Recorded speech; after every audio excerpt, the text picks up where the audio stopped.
Hello everyone, welcome to Sanjeevani classes. तो आज हम लोग लेकर के आए हैं क्लास 12 के हिस्ट्री बुक पार्ट 1 के इंपॉर्टेंट क्वेश्चन आंसर। इस सीरीज में हम लोग देखेंगे सबसे पहले chapter wise important question answer, साथ ही साथ हम लोग देखेंगे प्रीवियस ईयर क्वेश्चन आंसर। इसके साथ साथ हम लोग कॉम्पिटेंसी बेस्ड कुछ क्वेश्चन भी देखेंगे। इसमें हमने इन्वॉल्व किया है छोटे छोटे कुछ क्वेश्चन आंसर जो आपके शॉर्ट में आते हैं। नाउ इसके बाद एक बार हम देख लेते हैं, इंडेक्स देख लेते हैं कि इंडेक्स में कौन कौन से चैप्टर इसमें कवर किए गए इस पार्ट 1 में। पहला जो चैप्टर 1 है ब्रिक्स बीड्स एंड बोन, ठीक है, ये पहला चैप्टर था आपका। दूसरा किंग्स फार्मर एंड टाउन्स, ये दूसरा चैप्टर। और तीसरा किंगशिप कास्ट एंड क्लास, ये थर्ड चैप्टर। और चौथा हो गया थिंकर्स बिलीफ एंड बिल्डिंग्स। ये 4 चैप्टर जो है इस वीडियो में हम लोग कवर करेंगे। तो हम एक एक करके हम देखते हैं। सबसे पहला जो हमारा जो चैप्टर है, ठीक है, इसमें कौन सा हो गया, ये हो गया ब्रिक्स बीड्स एंड बोन, ठीक है, मतलब कहने का मतलब ईंटें, मनके तथा अस्थियां। हम लोग इस सीरीज में क्वेश्चन आंसर बाइलिंगुअल देखेंगे, इंग्लिश के साथ साथ हिंदी भी, ताकि आपको समझने में आसानी हो। तो हम देखते हैं इस चैप्टर का पहला जो क्वेश्चन जो इंपॉर्टेंट काफी है, जो सीबीएसई में कई बार पूछा गया है। ये देखिए, तो पहला क्वेश्चन बन रहा है कि discuss the सैलाइड features of Harappan town planning, ठीक है। तो हम क्या करेंगे, सबसे पहले जब भी हम क्वेश्चन को डील करेंगे सबसे पहले अंडरलाइन करेंगे क्वेश्चन पूछ क्या रहा है। इसमें साफ साफ पूछ रहा है सैलाइड फीचर। सैलाइड फीचर का मतलब क्या होता है, मुख्य विशेषता। किसकी बात हो रही है, टाउन प्लानिंग जो है हड़प्पा की, उसकी बात हो रही है। तो हम जब भी कोई आंसर लिखेंगे तो उस आंसर में सबसे पहले हम इंट्रो देंगे, उसके बाद जो मेन बॉडी जो होगा एज ए उसके बीच में होगा, तब क्या होगा लास्ट में हम कंक्लूजन डालेंगे, ठीक है। और साथ ही साथ अगर हमें जहां जरूरत पड़ी वहां पे हम फ्लो चार्ट भी बनाएंगे मेन बॉडी का। तो देखते हैं इस चैप्टर का इंट्रोडक्शन क्या हो सकता है। तो इस चैप्टर का इंट्रोडक्शन साफ साफ लिख सकते हैं कि Harappan civilization the part of bronze age, ये कांस्य युग का एक हिस्सा था and is known for its advance urban planning, ठीक है। ये किसके लिए जाना आता है, एडवांस अर्बन जो प्लानिंग जो है, उच्च कोटि के जो क्या है, जो शहरी जो नियोजन है उसके बारे में जानता है। एंड सिटीज लाइक मोहनजोदारो, ठीक है, इसको मोहनजोदारो कहते हैं या हिंदी में मोहनजोदड़ो भी कहते हैं। यहाँ के आपको मालूम है सबसे जो वेल प्लान टाउन जो था वो क्या था, मोहनजोदड़ो था। And Harappan showcase sophisticated understanding of the infrastructure. और आप देख सकते हैं कहने का मतलब ये बोला जा रहा है आपसे कि इसका जो इंफ्रास्ट्रक्चर जो था वो काफी क्या था, अच्छा था। यानी यहाँ की जो संरचना हुई और आधारभूत ढांचे की उन्नत समझ को प्रदर्शित किया गया है इस चैप्टर में। नाउ तो आगे बात करते हैं इसमें क्या क्या था। आप देखिए, तो पहला अगर हम आंसर लिखें, जो पहला स्लाइड फीचर होगा वो क्या होगा, वो होगा आपका ग्रिड लेआउट, ठीक है। यानी यहाँ का जो ग्रिड जो पद्धति जो था, ग्रिड जो सिस्टम जो था, उसकी बात करेंगे। अब ये हमारा हो गया, ये हो गया हम लोग का पॉइंट। और उस पॉइंट का सब पॉइंट क्या होगा, सब पॉइंट हो सकता है कि cities were planned on a grid pattern, ठीक है, with street cutting at the right angle. मतलब कहने का मतलब क्या हुआ, जो गलियां जो है एक दूसरे को कितने डिग्री पे काट रही हैं, 90 डिग्री पे ये काट रही हैं, ठीक है। ग्रिड पैटर्न का मतलब क्या हुआ, आपके फोन में भी ग्रिड पैटर्न होगा, ठीक है। जैसे आप देखिए, जब कोई ऐप आप फोन खोलते हैं तो सारा जो ऐप होता है वो किस पैटर्न में होता है, ग्रिड पैटर्न में होता है। तो इसी को हम लोग कहते हैं ग्रिड पैटर्न कहते हैं, ठीक है। ये हमारा क्या हो गया, ये हो गया ग्रिड पैटर्न हो गया, ठीक है। तो हमने पहला जो देखा, पहला क्या देखा, ये हो गया आपका ग्रिड लेआउट हो गया, पहली विशेषता। तो इसमें हम लिखेंगे पॉइंट में कि सिटी जो वेयर जो इतने से प्लान थे कि ये जो है गलियां आपकी ग्रिड पैटर्न में थी, ठीक है। दूसरा इसमें पॉइंट हो सकता है broad roads and narrow lanes facilitated movement, ठीक है। तो यहाँ पे जो सड़कें जो होंगी, सड़कें क्या होंगी, ये चौड़ी होंगी, ठीक है। आप देख सकते हैं चौड़ी सड़कें होंगी और साथ साथ क्या होगा, संकरी गलियां सुगम यातायात के लिए थी, ताकि आसानी से लोग क्या कर सकते हैं, आसानी से वहां पे लोग यात्रा कर सके, ठीक है, इसलिए थी। कोई दिक्कत वगैरह नहीं है इनको। नाउ दूसरा जो हम लोग का हो सकता है, इसका हो सकता है Citadel and the lower town. दूसरी विशेषता यहाँ पे क्या मिलेंगे, दुर्ग मिलेंगे, ठीक है।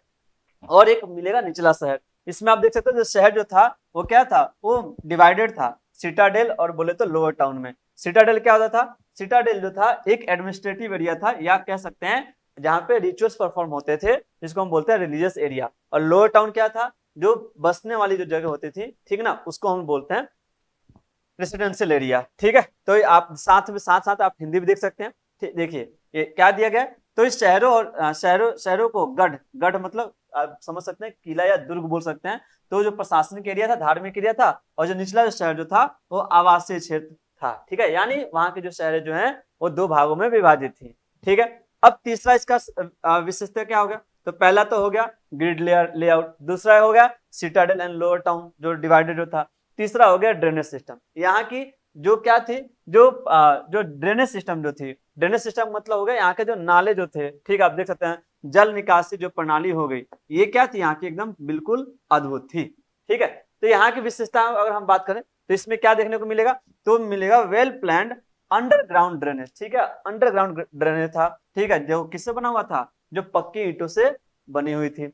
दूसरी बात, waste water from house directed to the covered drain. ठीक है, और जो घर के जो क्या होते थे, जो वेस्ट जो गंदे जो पानी होते थे, ठीक है ना, वो डायरेक्ट कहाँ से, नाले से जुड़े हुए होते थे। ठीक है ना, इसकी चौथी विशेषता क्या हो सकती है, चौथी विशेषता हो सकती है बिल्डिंग मटेरियल्स, मतलब burned brick of the uniform size. सब जगह देखिएगा तो ईंटों का जो साइज जो है सबका रेशियो क्या मिलेगा, सब मिलेगा, और रेशियो क्या होगा 4:2:1 के रेशियो में मिलेगा, लंबाई चौड़ाई ऊंचाई। ठीक है, ये हो गया। And stone and the mud bricks supplemented the construction. ठीक है, और बनाने में कंस्ट्रक्शन में क्या क्या आता था, पत्थरें हो गई, और जो क्या हो गए, जो कच्चे जो ईंट हो गए, इनकी बात हो रही है ना। इसकी हम बात करें पांचवी विशेषता क्या हो सकती है, तो पांचवी विशेषता हो सकती है पब्लिक बिल्डिंग्स, मतलब जैसे कुछ ऐसे बिल्डिंग होंगे जो पब्लिक यूज के लिए आएंगे। ठीक है, जैसे आप देख सकते हैं पहला क्या हो गया, ग्रेट बाथ, और great bath eight Mohenjodaro for the rituals purpose. ठीक है, यहाँ से एक नंबर का सवाल भी आपसे पूछा जाता है, क्या बताइए जो ग्रेट बाथ का पर्पस क्या था। ठीक है, तो रिचुअलिस्टिक पर्पस, ठीक है, मतलब हो गया अब पूजा पाठ के लिए, आप समझ सकते हैं धार्मिक पर्पस के लिए इसका इस्तेमाल किया जाता था। ठीक है, अब इसमें देख सकते हैं, अगर हम हिंदी वाले में देखें तो आप देख सकते हैं मोहनजोदारो का आप देख सकते हैं यहाँ पे एक स्नानागार जो है धार्मिक उद्देश्यों के लिए प्रयोग किया जाता था। ठीक है ना, साथ ही साथ आप देख सकते हैं अनाज का जो भंडार हो गया, ये भी था इसमें ना। तो इसमें हम बात करें तो पहला हमारा हो गया गेट बाथ, दूसरा ग्रेनरीज हो गया, आपको मालूम है जहाँ पे हम लोग अनाज वगैरह रखते हैं, इसका भी क्या इस्तेमाल होता था, फूड को रखने के लिए इस्तेमाल होता था, फूड ग्रेन को। ये चैप्टर का हमारा ये हो गया मेन आंसर, ये आपका इंट्रोडक्शन हो गया, ये आपका बॉडी हो गया। अब आते हैं कंक्लूजन में क्या लिख सकते हैं हम, तो कंक्लूजन में हम साफ साफ लिख सकते हैं कि the Harappan town planning highlights the advance engineering. ठीक है, ये सबसे बड़ी बात तो हमें लिखना पड़ेगा कि यहाँ की इंजीनियरिंग जो थी काफी क्या थी, एडवांस थी, काफी अच्छे से बनाया गया था। एंड एडमिनिस्ट्रेटिव जो कैपेबिलिटी है, जो प्रशासनिक क्षमता जो है, ठीक है, वो कहीं ना कहीं काफी अच्छी थी। And setting a benchmark in ancient urban development. ठीक है, तो ये हमारा इसका आंसर हो गया। ठीक है, हम बता सकते हैं इसमें जाओ प्राचीन शहरी विकास में एक क्या था, एक कहीं ना कहीं एक लैंडमार्क था। ठीक है, सबसे इंपॉर्टेंट आपका सवाल यहाँ से बनता है, ये सवाल सीबीएसई का रिपीटेड सवाल है, हर बार आपसे पूछा जाएगा। ठीक है, अब हम आते हैं इस चैप्टर का दूसरा सवाल। दूसरा सवाल क्या दिया है, ये देखिए, दूसरा सवाल है explain the significance of the seal in understanding the Harappan civilisation. ठीक है, इसमें सवाल देखिए कैसे ब्रेक करेंगे। सबसे पहले पूछ रहा है, ये पूछ रहा है महत्व पूछ रहा है किसी का, सील का। सील आपको मालूम है, सील बोले तो आपको किस पत्थर से बना होता था, सील मतलब मोहर होता है, और सील जो बना होता था वो सेल खड़ी पत्थर से बना होता था, स्टेटाइट। ठीक है, इससे बना होता था। अब बोल रहा है कि जो जो जो उस समय का जो मोहर जो था, सील जो था, इसका क्या इंपॉर्टेंस था। ठीक है, हड़प्पन जो है सिविलाइजेशन को हमें समझने में क्या मदद करता है।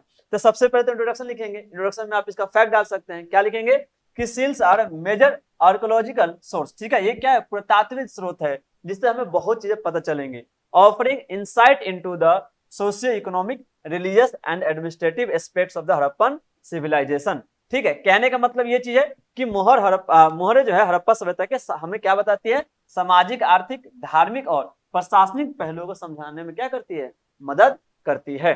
ठीक है, इसमें दे सकते हैं इसका इस्तेमाल कहाँ कहाँ होता था। ठीक है, तो हम बोल सकते हैं साफ साफ क्या जाएगा, मटेरियल एंड द क्राफ्ट, यहाँ पे बोल सकते हैं यहाँ पे क्राफ्टमैनशिप। देखिए ध्यान रखना, ये जो बना होता था सबसे पहले याद रखिए, ये जो किस पत्थर से बना होता था, स्टेटाइट से बना होता था। ठीक है, ये याद रखिएगा, एक नंबर का सवाल पूछा जाता है। ठीक है, तो आप देखिए पहले अगर हम बात करें वहां की, अगर हम वहां पदार्थ की बात करें, ठीक है, हम बात करें वहां पे क्राफ्टमैनशिप की, कौशल की बात करें, तो बनता क्या क्या था, तो उसमें आपको मालूम है, जैसे आपको मालूम है स्टेटाइट हो गया, मिट्टी और क्या हो गया, फयान से ये सब चीज बनी होती थी। ठीक है, सील तीन चीजों से बनती थी, एक स्टेटाइट से, एक मिट्टी से, और एक क्या हो गया, एक फयान से बना होता था। ठीक है, दूसरी बात करें तो square seal were most common.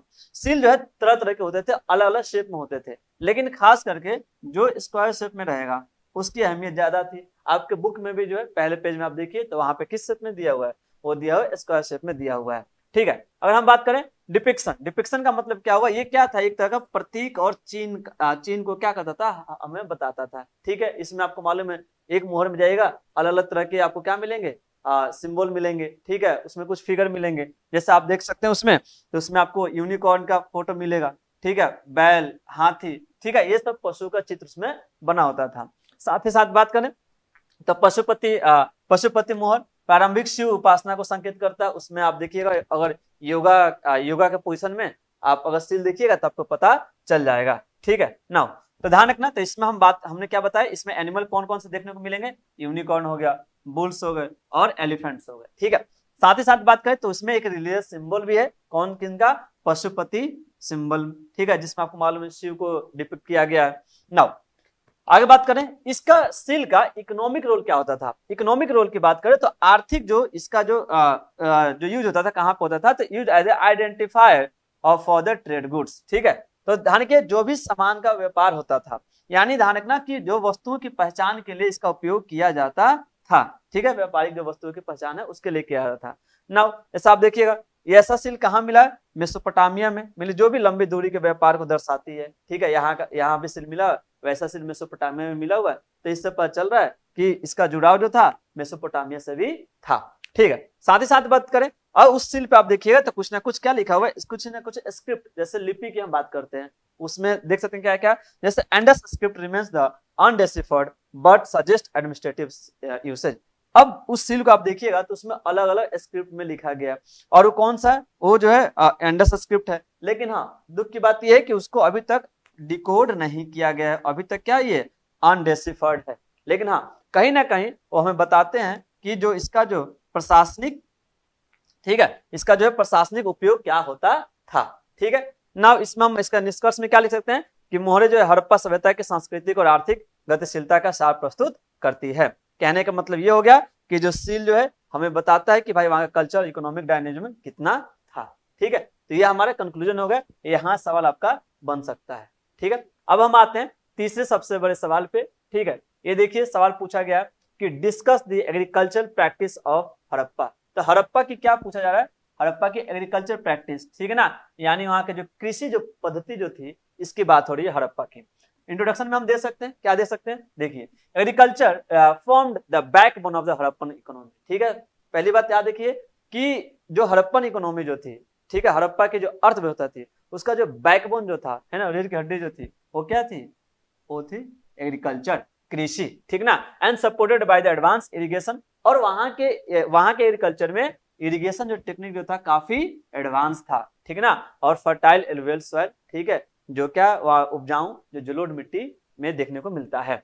तब इसमें हम देख सकते हैं, अब एग्रीकल्चर प्रैक्टिस है तो हम इसमें देखेंगे कौन कौन सा फसल उगाते थे। ठीक है, तो हम मेन आते हैं बॉडी कैसे लिखेंगे। तो सबसे पहला हो गया क्रॉप्स कल्टीवेटेड, किन किन चीजों की खेती होती थी। तो पहला जो मेन क्रॉप हो गया, वीट हो गया, गेहूं, बार्ली, जौ हो गया, ठीक है, कॉटन हो गया, पीज हो गया, और क्या हो गया, राइस हो गया। ठीक है, साथ साथ evidence of the seasonal cropping. ठीक है, वहां पे रबी और खरीफ जो फसल है उनके भी हमें एविडेंस मिले हैं। नाउ इसमें कौन कौन से टूल्स एंड टेक्निक के प्रयोग किए जाते थे, हम ये देखेंगे। तो सबसे पहले हम इंट्रोडक्शन में ये देंगे बॉडी में कि कौन कौन से फसल उगाते थे। साथ में हम ये देखेंगे भाई कौन से टूल्स एंड टेक्निक का प्रयोग करते थे। तो जैसे वुडन प्लग, ठीक है, लकड़ी के क्या हो गए, हल हो गए, ठीक है, सिक्कल, ठीक है, सिक्कल का मतलब हो गया हंसुआ हो गया, चाहे यहाँ पे दे दिया, दराती भी दे दिया है। ठीक है, इसके बाद साथ साथ क्या करें, वहां पे लोग सिंचाई किस माध्यम से करते थे, तो सिंचाई जो करते थे नहरों और जलाशयों के माध्यम से सिंचाई करते थे। ठीक है, यानी कहने का मतलब यहाँ पे कनाल और रिजर्वायर, इनसे क्या करते लोग, सिंचाई करते थे। तीसरी बात करें तो एग्रीकल्चर में आपको मालूम है एनिमल का भी यूज आएगा, तो यहाँ के लोग पशुपालन भी करते थे, एनिमल हस्बेंड्री का भी काम करते थे। और ये आपको मालूम है मवेशियों को क्या बनाते थे, पालतू बनाते थे, जैसे बुफेलो हो गया, ठीक है, भैंस, शीप, ठीक है, भेड़ और बकरियां हो गई। उसके बाद oxen used for ploughing the field, खेत को जोतने के लिए खास करके बैलों का उपयोग होता था। ठीक है, ये देख लिए। अब हम आते हैं चौथे पॉइंट में, हम क्या देख सकते हैं, स्टोरेज। इसमें देखिए भंडारण, ठीक है, भंडारण मतलब अनाज को यहाँ पे कोठारों से संग्रहित किया जाता था। नाउ तो इसमें हमने आपको बता दिया। ठीक है, तो ये जो गरनी जो हो गए, वहां पे क्या किया जाता था, जो भी अनाज जो सरप्लस होता था, है ना, उसको लोग इकट्ठा करते थे। साथ साथ इसमें हम कंक्लूजन में क्या लिख सकते हैं, कंक्लूजन में साफ साफ लिख सकते हैं कि Harappan the Harappans displayed an advanced agriculture system। ठीक है, तो कंक्लूजन लिखेंगे कि वहां का एग्रीकल्चर सिस्टम जो था काफी एडवांस था। that led to the foundation of for their economic stability। यही कारण है कि वहां की जो इकोनॉमी जो थी, अर्थव्यवस्था काफी स्ट्रांग थी। ठीक है, तो ये आप देख सकते हैं, हमने यहाँ से आपको बता दिया। ठीक है, तो ये आप देख सकते उन्नत कृषि प्रणाली थी, हिंदी मीडियम वाले आप देख लेना। ठीक है, अगला आता है चौथा जो ये सवाल बनता है, इसमें एक बार हम देखते हैं क्या बनता है। तो चौथा सवाल पूछा गया कि how do archaeologist identify the social differences in Harappan society. सवाल पूछा गया कि आप कैसे, आर्कोलॉजिस्ट जो है, पुरातात्विक जो है, उन्हें कैसा पता चलता है, कैसे पता चलता है कि उस समय सोशल डिफरेंसेज थे। ठीक है, तो कैसे पता चलेगा, तो सबसे पहले हम इसका ना इंट्रोडक्शन देंगे। इंट्रोडक्शन दे सकते हैं कि social stratification in Harappan societies inferred through material remains and the urban layout. ठीक है, तो हमें कैसे पता चलता है, हमें पता चलता है यहाँ के जो क्या है, जो सामाजिक जो स्तरीकरण है। ठीक है ना, आपको मालूम है कोई जो अच्छा किसी घर में सामान अच्छे क्वालिटी का पाया गया, कहीं पे ऐसे सामान है जो डेली सामान है, कहीं पे जो है नॉर्मल पाएगा, जो कॉमन पाया गया, तो देख सकते हैं। तो हमें कैसे पता चलता है, तो वहां के जो अवशेषण जो मिले, जो रिमेनिंग्स जो है, उससे पता चलता है, और जो शहरी जो संरचनाओं से पता चलता है। ठीक है, कि वहां पे सामाजिक क्या थी, विभिन्नताएं थी। जैसे आप देख सकते हो, जैसे क्या होगा, यहाँ पे सवादा होगा, जो ग्रेव हो गया है ना, उसको आप देखोगे तो आपको उसमें डिफरेंस में मिलेगा। खैर, इसमें आंसर में हम आते हैं, ये देखना। तो सबसे पहले हम बात करते हैं आवासीय पैटर्न की बात करते हैं। आवासीय पैटर्न का मतलब जो रहने का जो पैटर्न था, उसमें आप देखें रेसिडेंशियल जो पैटर्न है, जो वस्तुओं का जो पैटर्न उसमें दिख जाएगा। सिटाडेल आप देख सकते हैं, सिटाडेल में खास कौन से लोग रहते थे, एलिट लोग रहते थे, अमीर लोग रहते थे। ठीक है ना, एंड वाइल जो लोअर टाउन जो है वो कॉमन पीपल के लिए था, आम जनता के लिए था। ठीक है, तो इससे पता चलता है कि उस समय क्या थी, डिफरेंसेस थी, कहीं ना कहीं सामाजिक डिफरेंसेस थी, मतलब कुछ लोग अमीर थे, कुछ लोग क्या थे, गरीब थे। नाउ दूसरा, difference in the house size. ठीक है, घरों के साइज में। ठीक है, और उसमें अंतर पाया गया। मटेरियल यूज, कहीं पे मान लो पक्के ईंटें प्रयोग किया गया, कहीं पे कच्चे ईंटों का प्रयोग किया गया है, तो अमीर पक्के ईंटों का प्रयोग करेंगे, गरीब लोग क्या करेंगे, कच्चे ईंटों का प्रयोग करेंगे। ठीक है, आगे बात करते हैं, ये सबसे इंपॉर्टेंट होगा बरियल प्रैक्टिस। तो पहले आप देखिएगा रेसिडेंशियल पैटर्न, इसमें डिफरेंसेस पाया गया। दूसरा बरियल प्रैक्टिस, ठीक है ना, जो क्या हो गया, ध्यान रखना, जैसे जो उनको जो दफनाने वाली जो प्रक्रियाएं हैं, यानी धान का जो दफनाने की जो प्रथाएं जो थी, तो उसमें आप देखिएगा कई सारे ऐसे कब्र हैं जिनमें क्या मिले हैं, मिट्टी के बर्तन मिले हैं, आभूषण मिले हैं, ठीक है ना, औजार मिले हैं। ठीक है, ये सब जैसे वस्त्र सामाजिक स्थिति का संकेत देते हैं। ठीक है, तो कहीं कहीं में आप देख सकते हैं, कहीं कहीं पे भाई किसी किसी के जो जो कब्र हो गया वहां पे पोट्री मिलेगा, कोई अमीर लोग होंगे उस वाले में क्या मिलेगा, ऑर्नामेंट्स मिलेगा। ठीक है, तो ये सब हम दिखाता है कि कहीं ना कहीं हमारे सामाजिक विभिन्नताएं थी। ठीक है, और इसमें साथ साथ हम क्या देख सकते हैं, क्राफ्ट स्पेशलाइजेशन। ठीक है, इसमें अगर हम बात करें तो उत्पादन की बात हो रही है, कला कौशल में विशेषज्ञता, यानी कार्यशालाओं और औजारों की उपस्थिति शिल्पकार वर्ग को दर्शाती है कि उस समय क्या थे, शिल्पकार वगैरह भी थे। ठीक है, वहां पर अब शिल्पकार लोग होंगे तो भाई मेहनत करने वाले लोग होंगे, मजदूरी करने वाले लोग होंगे, तो इससे पता चलता है कि उस समय क्या थी हमारे यहाँ पे, सॉरी, उस समय हड़प्पा में सामाजिक विभिन्नताएं थी। एक और माध्यम जिसे हम बता सकते हैं वो है विलासिता की वस्तुएं, मतलब जो भोग की जो वस्तुएं हैं, डेली इस्तेमाल करने जो वस्तुएं हैं, तो उसमें भी देख सकते हो मोती, आभूषण, मोहरें, ये केवल अमीरों के लिए उपलब्ध थी। ठीक है ना, ये गरीब लोग उपलब्ध नहीं कर सकते थे, गरीब लोग इस्तेमाल नहीं कर सकते थे। ठीक है, तो यानी कहने का मतलब साफ साफ बोल सकते हैं कि जो लग्जरी जो गुड्स है ये अमीर लोग प्रयोग करते थे, जैसे बीड्स हो गए, ठीक है, मोती मनके हो गए, ठीक है, ऑर्नामेंट्स आभूषण हो गए, और सील, ये सब जो साफ साफ जो था, ठीक है, किसके लिए था, अमीरों के लिए था। नाउ आगे बात करते हैं, ट्रेड आर्टिफैक्ट लाइक द, हाँ, लैपिस लोजली, ठीक है, ये जो हो गया इसका प्रयोग होगा, कार्नेलियन पत्थर हो गया, ये सब किसके लिए था, ये सब अमीर लोगों के लिए था। ठीक है ना, कंक्लूजन में क्या लिख सकते हैं कि जो मटेरियल एविडेंस जो भी मिला हुआ है वो हमें बताता है कि वहां पे सोसाइटी में कहीं ना कहीं क्या था, हायरार्की था। ठीक है, हायरार्की था उस सोसाइटी में, और ये साफ साफ बताता है कि हमारे उस समय में सामाजिक और आर्थिक डिफरेंसेज थे। ठीक है, तो ये हमें बताता है, तो ये हमारा भौतिक प्रमाण हो गया। ठीक है, जो बताता है कि सामाजिक विभिन्नताएं जो है देखने को मिलती है। ठीक है, तो ये सवाल आपका यहाँ से बनेगा, ये हो गया आपका सामाजिक जो विभिन्नताएं हो गई उसकी बात हो रही है। ठीक है, अब हम आते हैं इसके नेक्स्ट सवाल पे। नेक्स्ट सवाल पूछ रहा है कि right a note on Harappan trade and commerce. ठीक है, ये सवाल आपसे भी पूछा जाएगा कि जो हड़प्पन जो ट्रेड है हुआ और जो कॉमर्स हो गया, इसके बारे में आप क्या कीजिए, एक नोट लिखिए। ठीक है, तो हमें साफ से बताना पड़ेगा कि व्यापार कहाँ से करते थे, किस किसी का व्यापार होता था, ठीक है ना। देखिए तो हम इंट्रोडक्शन में डाल सकते हैं कि the Harappan established robust trade network, ठीक है। इनका एक बहुत क्या था, एक विशाल जो है एक ट्रेड नेटवर्क था and connecting them to the Mesopotamia, कहाँ से जुड़े थे, मेसोपोटामिया हो गया, ओमान हो गया और बाकी जो क्षेत्र हो गए वहां से लोग व्यापार करते थे, उनसे क्या था, ट्रेड लिंक था ना। अब देखिए तो इसमें हम सबसे पहले हम बात करेंगे तो हम लोग इसमें क्या करेंगे, बॉडी को 2-3 भागों में बांटेंगे। पहला हम देखेंगे इंटरनल ट्रेड, ठीक है, आंतरिक व्यापार, ठीक है। तो कहाँ कहाँ पहले आपस में व्यापार करते थे, जैसे आप देख सकते हैं, जैसे शहर जैसे हो गया हड़प्पा हो गया, लोथल हो गया, तो ये क्या था, एक ट्रेड सेंटर था, ठीक है ना, एक व्यापार का एक केंद्र था, ठीक है, व्यापारिक हब था। दूसरा उस समय क्या चलता था, उस समय चलता था बार्टर सिस्टम, ठीक है, वस्तु विनिमय, मतलब सामान के बदले सामान लेना देना, ठीक है, ये हो गया।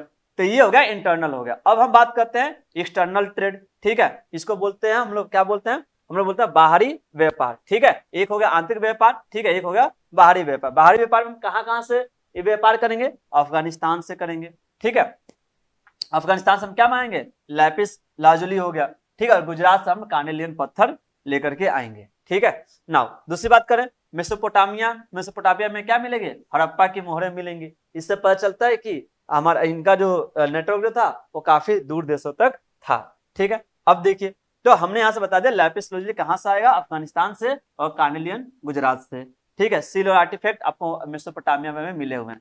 मोड ऑफ ट्रांसपोर्ट, उस समय जो है यातायात क्या साधन थे, क्योंकि व्यापार के लिए जरूरी है यातायात, तो यातायात के लिए क्या साधन है, जो ब्लॉक कार्ट हो गया, ठीक है, बैलगाड़ी का जो प्रयोग करेंगे, boats along the river like the Indus, ठीक है ना, और नाव का प्रयोग करते थे, आपने देखा होगा, फोटो भी आपके बुक में दिया हुआ है, ठीक है।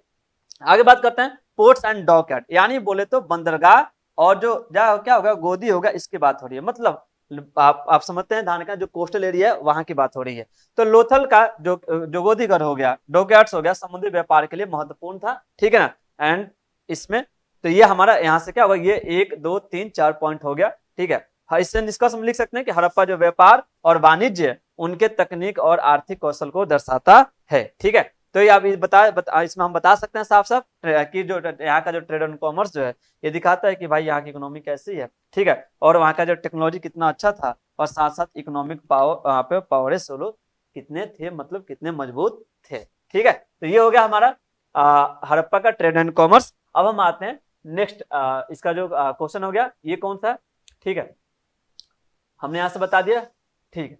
अब आते हैं छठा सवाल, describe the religious belief of the Harappan people. ये सवाल पूछा जा चुका है, ठीक है, कि हमें बताना हड़प्पा का रिलीजियस बिलीफ कैसा था, धार्मिक जो विश्वास जो था क्या था, ठीक है, वो किस धर्म भरोसा करते थे, किस भगवान को मानते थे, इसकी बात हो रही है, ठीक है। तो इंट्रोडक्शन लिख सकते हैं कि the Harappan civilisation had a rich religious tradition, इनका काफी क्या था, काफी जो है गहरा एक धार्मिक इनका परंपरा था। And inferred from the seal, कैसे पता चलता है, हमें पता चलता है इनके मोहरों को देख करके, सील को देख करके, ठीक है, फिगराइंस वहां पे कुछ मूर्तियों को देखकर पता चलता है, और बाकी कोई भी जो क्या है जो सामान है उनको देख कर पता चलता है, ठीक है। तो हिंदी वाले आप देख लेना, हम बोल सकते हैं इसमें कैसे पता चलता है, कुछ मोहरे हो गए, मूर्तियां हो गई, ठीक है, बाकी जो पुरानी जो चीजें हो गई उनको देख करके समझा जा सकता है, ठीक है।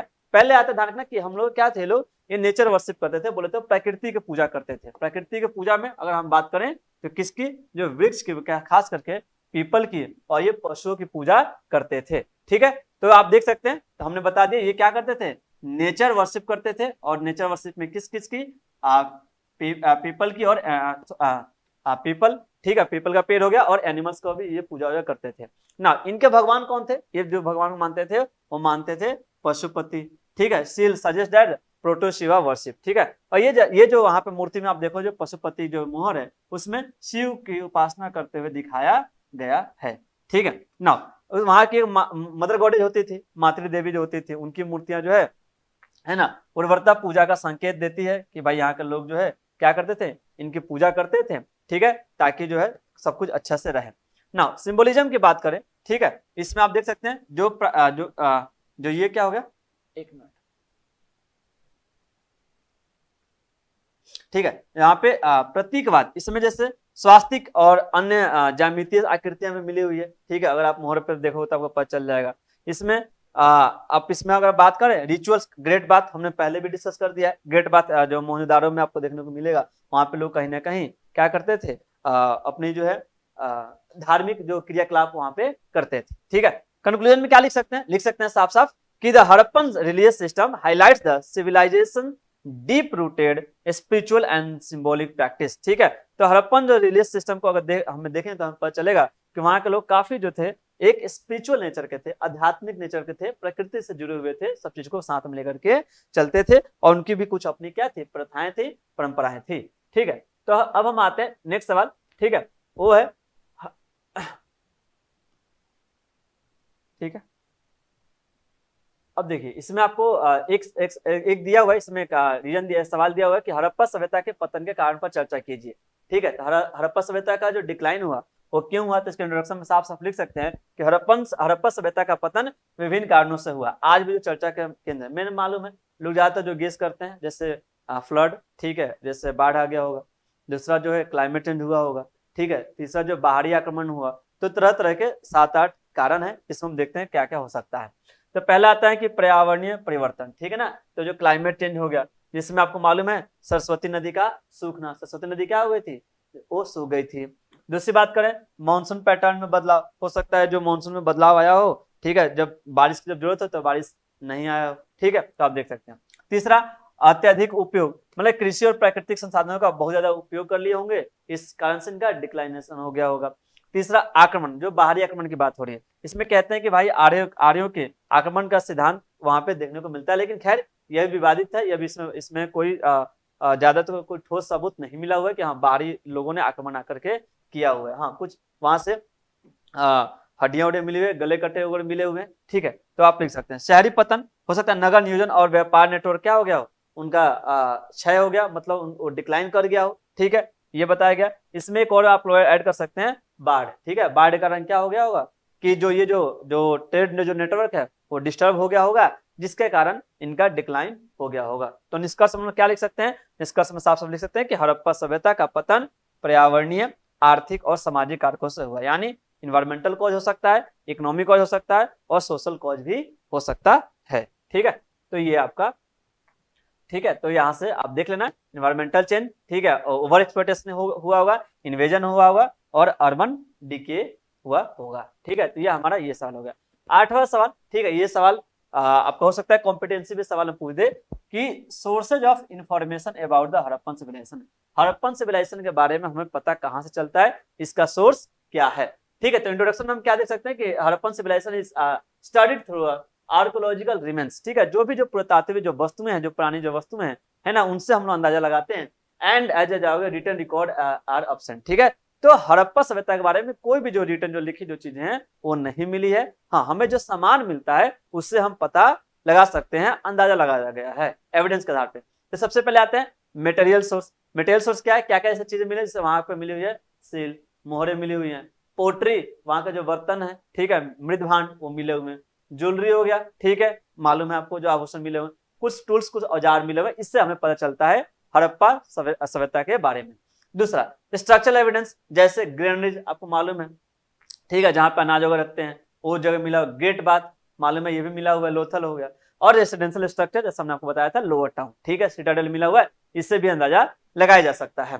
तीसरा बरियल साइट, ठीक है, जो कब्र हो गए वहां से इसमें आप वहां पे जो सामान जो है जैसे जो दिखाता है कि भाई उस समय के लोगों का सोशल और इकोनॉमिक लाइफ कैसा था, हमने बताया जैसे कब्रों में क्या क्या सामान मिलते थे, ज्वेलरी मिलता था, कुछ टूल्स मिलते थे, साथ साथ कुछ मिट्टी के बर्तन में मिलते थे, इससे पता चलता है। ठीक है, ट्रेड आर्टिफैक्ट की बात करें, ठीक है, तो वहां से इसमें आप देख सकते हो कि जो व्यापारिक जो वस्तु है जैसे आयात और निर्यात से आर्थिक संपर्क हमें पता चलता है। ठीक है, जैसे यहाँ पे जो मोहर मिला हुआ है मेसोपोटामिया में भी मिला हुआ है, तो इससे हमें पता चल जाता है। ठीक है, now the import and export suggest the economic interaction, कि हाँ भाई उनसे इनका आर्थिक क्या था, कहीं ना कहीं लगाव था।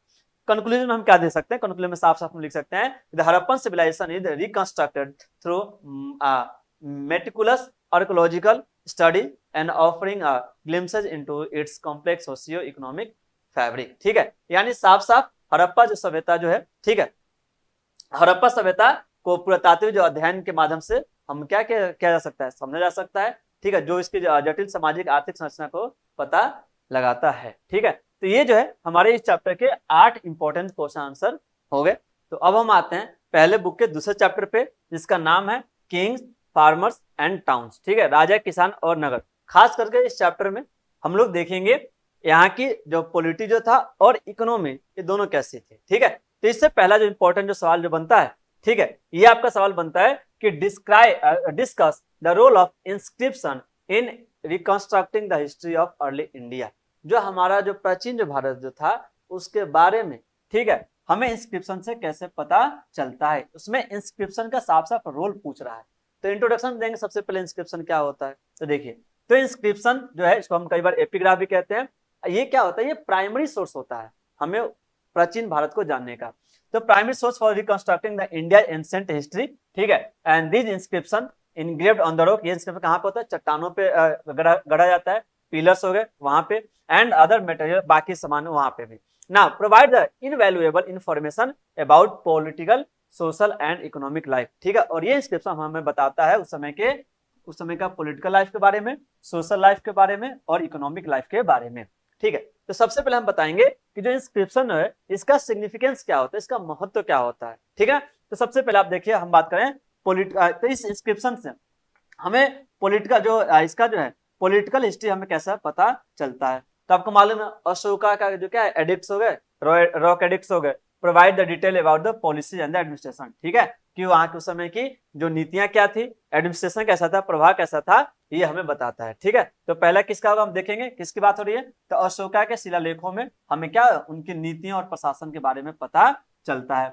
दूसरी बात करें, ठीक है, तो उसमें अगर क्रोनोलॉजी पता चलता है हम इस इंस्क्रिप्शन से, help in dating the rain of the ruler, कौन सा राजा जो था, है ना, कौन सा शासक जो था, उसका समय काल कब का था। ठीक है, जैसे यहाँ पे कनिष्क हो गए, गुप्ता एम्पायर हो गए, उनके बारे में पता चलता है ना। जेनोलॉजी मतलब कहने का मतलब यहाँ पे जो इसमें जो प्रशस्ति जो भाषा हो गई, आप देख सकते हो अलाहाबाद जो पिलर इंस्क्रिप्शन है, ठीक है, जो समुद्रगुप्ता, ये भी उसमें दिखाता है किसको, वंशानु जो क्या हुआ है, जो वहां पे शाही वंशों को दर्शाता है।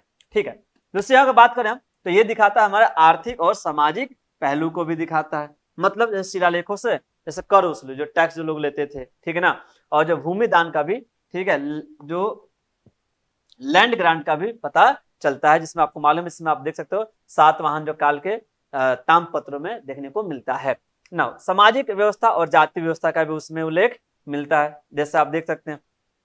तो हमने क्या बोला, टैक्सेशन और लैंड ग्रांट, ये हमें कैसे पता चलता है, इंस्क्रिप्शन से पता चलता है, क्योंकि इसका मेंशन किया गया हुआ है। ठीक है, सातवाहना में, और जो सातवाहना एरा जो कॉपर प्लेट में आपको वहां पे भी इंस्क्रिप्शन देखने को मिलेगा ना।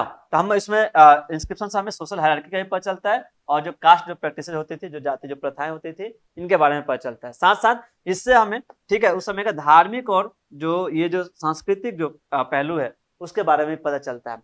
तो इसमें Ashoka addicts depict the spread of Buddhism. आपको मालूम है अशोका क्या करते हैं, अपने जो शिलालेखों का प्रयोग करते हैं बुद्धिज्म को विस्तार करने के लिए। ठीक है, and temples and the cave, जो मंदिर हो गए, जो गुफाएं हो गई, इंस्क्रिप्शन वहां पे देखने को मिलेगा कि the patronage of the arts and the architecture. ठीक है, तो वहां पे हर एक तरह की चीजें देखने को मिलेंगी। हाँ, अब सवाल आपसे पूछा जाता है, एक छोटा सवाल बारह पूछा गया है कि इंस्क्रिप्शन जो है उसका लिमिटेशन क्या है। ठीक है, जो शिलालेखें हैं उनमें कमियां क्या है, या उनके जो सामने जो चुनौतियां क्या क्या आती हैं। तो सबसे पहले अगर हम बात करें तो फ्रैगमेंटरी नेचर एंड लैक ऑफ कॉम्प्रिहेंसिवनेस। मतलब कहने का मतलब क्या हुआ, सबसे पहले समझिए कि शिलालेख की सीमाएं, इसमें क्या होता है, तो शिलालेखों को टुकड़ों में होना, मान लो बट गया तो भाई हम उसको पूरा चीज नहीं जान पाएंगे, क्योंकि जो शब्द हैं वो बट गए होंगे। तो सबसे पहली बात भाई, इनका टुकड़ों में बटना, आपको मालूम है, उनका जो संपूर्णता से अभाव, मतलब पूरा चीज कंप्लीट नहीं है। तो पहला चैलेंज तो हमारा ये हो गया। दूसरा, शाही प्रायोजकों द्वारा लिखे गए शिलालेखों में पक्षपाती दृष्टिकोण। ये भी हो सकता है कि भाई कोई किसी का अंडर में लिखा हो, हमेशा उसका फेवर किया, हो सकता है उसका नेगेटिव पॉइंट नहीं बताया, उसकी कमियां नहीं बताई गई हो। ठीक है, तो ये भी यहाँ से हो सकता है। ठीक है, यानी हम साफ साफ कह सकते हैं कि जो इंस्क्रिप्शन जो है शिलालेख, इसका कंक्लूजन में शिलालेख प्राचीन भारत के इतिहास में झांकने के लिए खिड़कियां प्रदान करता है। ठीक है, पूरा का पूरा तो नहीं पता चल सकता है, लेकिन हाँ एक हमें सोर्स मिल जाता है कि हाँ हम अंदाजा लगा सकते हैं कि प्राचीन भारत हमारा ऐसा होगा। ठीक है, जो विभिन्न पहलुओं को उजागर करते हैं। ठीक है, हालांकि इनका उपयोग अन्य पुरातात्विक और साहित्यिक स्रोतों के साथ करना चाहिए, ताकि एक समग्र दृष्टिकोण मिल सके। ठीक है, यानी कहने का मतलब यह है कि ये जो है ये जो इंस्क्रिप्शन है हमें पूरा तो पूरा एग्जैक्ट नहीं बताएंगे, लेकिन हाँ एक हमें एक होप देते हैं, एक उम्मीद देते हैं, ठीक है, एक अनुमान देते हैं कुछ समय ऐसा कुछ हुआ होगा। ठीक है, हम बता दिए इंस्क्रिप्शन, आप याद रखिए जो हम बता रहे हैं, ये आप दो तीन चीजें पॉइंट याद रखिएगा कि इसकी कमियां क्या है। हो सकता है उसमें कोर्ट स्पॉन्सर्ड इंस्क्रिप्शन हो, मतलब जैसा राजा ने आदेश दिया वैसा लिखो, वैसा लिख दिया गया हो। ठीक है, अब हम आते हैं इसके दूसरे सवाल पे, और दूसरा सवाल, explain how land grant to Brahmanas and other impacted the rural economy during early medieval India। साफ साफ देखिए पूछा क्या जा रहा है, पूछा जा रहा है कि ये जो है ब्राह्मणों और अन्य को जो भूमि जो दान देते थे, है ना, इसका इसका जो परिणाम जो है क्या देखने को मिलता था, ग्रामीण अर्थव्यवस्था पर इसका क्या प्रभाव पड़ता था। ठीक है, यानी अगर हम जो अन्य लोग हो गए, प्रीस्ट हो गए, ब्राह्मण हो गए, और उनको हम भूमि दान करेंगे तो इसका बाकी लोगों पर क्या असर पड़ता था। ठीक है, तो इंट्रोडक्शन में देख सकते हैं पहली बात कि जो शुरुआती जो मध्यकालीन भारत में ब्राह्मण, ठीक है ध्यान रखना, ब्राह्मण हो गए और अन्य को भूमि दान देने की प्रथा प्रमुख हो गए थे। सब लोग उनको क्या करते थे, लैंड ग्रांट करते थे, भूमि को देते थे। इन दोनों ने सामाजिक आर्थिक संरचनाओं को भी बदल दिया। क्या बदला, ध्यान रखना, पहले हम आते हैं भूमि दान का जो जो प्रकृति जो नेचर जो था क्या था, तो यह शासकों द्वारा अपनी शक्ति को मजबूत करने और वैधता प्रदान करने के लिए किया जाता है। मतलब जो राजा हो गया, रूलर हो गया, अपने आप को मजबूत करने के लिए, ठीक है ना, अपने पावर को मजबूत करने के लिए क्या कर देता है, ये जो है ब्राह्मण को भूमि दान करता था। और वैधता प्राप्त करने के लिए, सपोज कीजिए जैसे ब्राह्मणों की बात उस समय सब कोई मानते थे, तो मैं राजा अगर क्या करेगा, हेल्प करेगा, रूलर अगर हेल्प करेगा, उसको जमीन दान दे करके और खुश रखेगा, तो भाई वो क्या करेगा, अपने लोगों से कहेगा, लोग किसको मानेंगे, राजा को मानेंगे, राजा के अगेंस्ट में कोई नहीं जाएगा। इसलिए क्या करते थे, रूलर जो है ब्राह्मणों को भूमि दान करते थे। ठीक ना, उसके बाद देख सकते हैं शिलालेखों और पत्रों में इनका रिकॉर्ड मिलता है। ठीक है, तो ये आप देख सकते हैं। नाउ तो हमने बता दिया इसका सबसे पहली बात, ये कौन करता था, राजा करता था। ठीक है, क्या करने के लिए, अपने पावर को मजबूत करने के लिए और कन्फर्ट लेजिटिमेसी, वैधता प्रदान करने के लिए, ताकि कोई इनके खिलाफ ना जाए, सबको लेकर नहीं भाई राजा जो है वो सही है। ठीक है, ये कह रहे हैं तुम। नाउ तो इनका रिकॉर्ड और भी आपको इंस्क्रिप्शन चार्टर में देखने को मिलता है। हाँ, इसका रूरल इकोनॉमी के ऊपर क्या प्रभाव पड़ता था, ठीक है, जो ग्रामीण जो अर्थव्यवस्था इसके ऊपर क्या प्रभाव पड़ता था। तो सबसे पहली बात एग्रीकल्चरल एक्सपेंशन, मतलब कहने का मतलब क्या हुआ, encourage the clearing of the forest and the cultivation. अब हमें सोचिए अगर हमें ब्राह्मण को क्या करना है, अगर हमें भूमि दान देना है, तो हम लोग जंगल थोड़ी देंगे, जंगल नहीं देते उस समय के लोग, उस समय के लोग जंगल साफ करा करके एक उपजाऊ जो जमीन है जिसमें खेती हो सके वो देते थे। तो इसके कारण क्या होगा, जंगल को साफ करना पड़ेगा, ठीक है, तब वहां पे जाकर खेती वगैरह होगी। दूसरा, decline in the peasants autonomy and a farmer now paid rent or shared produce with the landowner। अब जो भी क्या होगा, जो भी जो जमीन होगा, ठीक है, उस जमीन को जो रेंट होगा वो किसको जाएगा, वो ब्राह्मण को जाएगा। ठीक है, तो आप यहाँ से देख सकते हैं। नाउ तो हमने बता दिया कि जंगलों की सफाई होगी तब कृषि की शुरुआत होगी। दूसरा, किसानों की स्वतंत्रता में उसमें कमी आएगी, किसान को अब क्या करना पड़ेगा, अपने जो स्वामी हो गए यानी जैसे जिसका जमीन है उसको टैक्स देना पड़ेगा और उपज का हिस्सा भी देना पड़ता था। साथ में भूमि स्वामी का उदय, अब उसमें क्या होगा, ब्राह्मण और मंदिरों ने मध्यस्थ के रूप में कार्य किया। ठीक है, तो उस समय पहले सिर्फ और सिर्फ राजा होते थे, ठीक है, जो डायरेक्ट टैक्स वो लेते थे। अभी टैक्स लेने का काम कौन करेगा, ब्राह्मण और जो मंदिर जो है, ये दोनों मिलकर क्या करेंगे, लोग काम वगैरह करेंगे। ठीक है, इसमें सामाजिक परिवर्तन क्या आएगा, सामाजिक, ध्यान रखना, इसका सोशल जो है इम्पैक्ट क्या पड़ेगा, इसका किसका, लैंड ग्रांट का, ठीक है, भूमि दान का। तो जाति व्यवस्था में ब्राह्मणों का सर्वोच्च स्थान आ जाएगा, क्यों, क्योंकि इनके पास आ गया जमीन, पूरी भूमि आ गई। ठीक है, और आपको मालूम है भूमि जो उस समय के एक स्टेटस सिंबल था। ठीक है, तो जिसके पास जितना जमीन होगा उतना ही क्या होगा, मजबूत होगा। ठीक है, तो जाति व्यवस्था में ब्राह्मणों का सर्वोच्च स्थान है, ये तो आपको पता ही है। और जनजातीय समुदायों का मुख्य धारा से कृषि समाज में समाकलन। ठीक है, तो बाकी लोग भी अब क्या करेंगे, कृषि में इन्वॉल्व हो जाएंगे। ठीक है, तो आप यहां से देख सकते हो, हमने बता दिया साफ साफ कि कास्ट हायरार्की क्या हो जाएगा, और मजबूत हो जाएगा। ठीक है, और जो ट्राइबल जो कम्युनिटी जो है ये भी धीरे धीरे किसमें आ जाएंगे, एग्रीकल्चर सोसाइटी में। पहले ट्राइबल जो लोग थे वो सेफ्टी कल्टीवेशन आपको मालूम है, ठीक है, झूम खेती होगा, चाहे जंगलों में रहते थे। अब जब जंगल साफ होगा तो ये लोग भी खेती में इन्वॉल्व हो जाएंगे। लेकिन हाँ, इसका क्रिटिसिज्म क्या है, क्रिटिसिज्म आपको लिखना पड़ेगा। क्रिटिसिज्म मतलब होती है इसकी आलोचनाएं क्या है, इससे होगा क्या कि जो किसान लोग होंगे, किसान, ठीक है ना, उनका एक्सप्लॉयटेशन बढ़ जाएगा। ठीक है, उनका जो शोषण है, ठीक है, आप देख सकते हैं कि इनका जो शोषण है, increase economic exploitation of the peasants. ठीक है, नाउ दूसरा, fragmentation of the royal authority. ठीक है, आप सोचिए रीजनल पावर गेन्ड प्रोमिनेंस। ठीक है, तो आप देख सकते हैं इसमें कि आप सब क्या होगा, जो क्षेत्रीय शक्तियों के उदय के कारण शाही सत्ता का विखंडन हो जाएगा। अब बाकी लोग साथ, अब सोचिए राजा के पास इतना सारा जमीन था, वो किसी को दे दिया, तो क्या होगा, कमजोरी होगा ना इकोनॉमिकली। तो बाकी जो रूलर जो होंगे, ठीक है ना, वो क्या होंगे, स्ट्रांग होंगे। तो ये सब आप देख सकते हैं इसमें कमी है। निष्कर्ष में लिख सकते हैं कि भूमिदान ने क्या किया, कृषि और आर्थिक विकास को बढ़ावा दिया। ठीक है, कृषि में भी बढ़ावा हुआ, आर्थिक विकास भी हुआ, लेकिन साथ ही साथ सामाजिक असमानताएं भी बढ़ गई। ठीक है, और जिससे सामंती संरचना स्थापित हुई। ठीक है, जिसमें क्या होगा, अमीर और अमीर हो जाएंगे और गरीब हो जाएगा। ठीक है, तो ये हमारा सवाल बना, दूसरा सवाल बना इस चैप्टर से। अब हम आते हैं इसका जो तीसरा सवाल क्या बनेगा, describe the process of the urbanisation in the 6th century BCE। ठीक है, 6ठी शताब्दी ईसा पूर्व में शहरों का जो है शहरीकरण कैसे हुआ, शहरीकरण की शुरुआत कैसे हुई, ये पूछा जा रहा है। नाउ ये पहला सवाल पूछा है। दूसरा, what were it's political and economic implication, इसका राजनीतिक और आर्थिक जो था, ठीक है, इम्प्लीकेशन क्या था। ठीक है, तो इसमें साफ साफ आप देख सकते हो, आप लोग फिर से बता रहे हैं हिंदी में क्या लिखा है कि 6ठी शताब्दी ईसा पूर्व में नगरीकरण की प्रक्रिया को समझाएं, एक सवाल हो गया। दूसरा सवाल पूछ रहा है कि इसकी जो है राजनीतिक और आर्थिक परिणाम क्या हुए, ये आपको बताना, यानी शहर जब बना तो इसका राजनीतिक प्रभाव क्या पड़ा और इसका आर्थिक प्रभाव क्या पड़ा, ये बताते हैं। ठीक है, तो इंट्रोडक्शन में लिख सकते हैं कि जो 6ठी शताब्दी ईसा पूर्व, आपको मालूम है अर्बनाइजेशन की शुरुआत हुई कहां से, तो 6th सेंचुरी BCE से ही हुई थी। तो हम बोल सकते हैं कि 6ठी शताब्दी ईसा पूर्व में, ठीक है, गंगात्मक मैदानों में, ठीक है, नगरीकरण का एक महत्वपूर्ण दौर था, जिसे अतिरिक्त कृषि उत्पादन, व्यापार और महाजनपदों के उदय ने प्रेरित किया। यानी क्या होगा, शहर ध्यान रखना, जो शहरीकरण का जो शुरुआत होगा वो जो गंगा का जो आसपास का जो एरिया होगा, ठीक है, वहीं पे लोग बसेंगे। सवाल है कि वहां पे लोग क्यों बसेंगे, क्योंकि वहां पे पानी की व्यवस्था थी, पानी उपलब्ध था ज्यादा मात्रा में। ठीक है, तो वहां पे लोग बसना शुरू कर देंगे।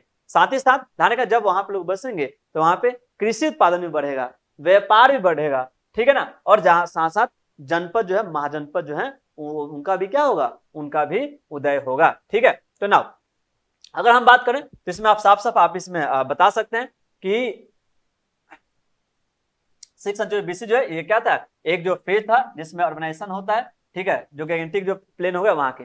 अब आते हैं कि क्या कारण है, अर्बनाइजेशन की शुरुआत क्यों हुई, क्या कारण था, इसके पीछे का फैक्टर पूछा जा रहा है। ठीक है, तो ये फैक्टर आपको याद रखना पड़ेगा। ठीक है, कि जो शहरीकरण की शुरुआत क्यों हुई थी, तो पहला रीजन क्या है, एग्रीकल्चर। ठीक है, अब देखना आप, कृषि भाई बढ़ेगा, use of iron tools and boosted surplus production. हम लोग उसमें क्या करेंगे कि जब हम लोग आयरन टूल्स का, पहले लकड़ी का जो फाल होता था उसका प्रयोग करते थे, अब जो है लोहे का प्रयोग करेंगे। ठीक है, तो जमीन को क्या करेगा, और ज्यादा चिड़ेगा, तो मिट्टी जो और ज्यादा उपजाऊपन उसमें होगा। Now use of iron tools boosted surplus production. अब इससे जब हम आयरन टूल्स का इस्तेमाल करेंगे तो प्रोडक्शन क्या होगा, ये बूस्टअप होगा। ठीक है, काफी उत्पादन तेजी से बढ़ेगा। दूसरा, व्यापार भी होगा, development of the trade routes and the monetary system. उस समय क्या किया जाएगा, जो व्यापारिक जो क्या होगा, जो यातायात हो गया। ठीक है, यानी कहने का मतलब जो व्यापार मार्ग हो गया और जो मौद्रिक प्रणाली, जो फाइनेंशियल जो सिस्टम है, उसको भी क्या किया जाएगा, स्ट्रॉन्ग किया जाएगा।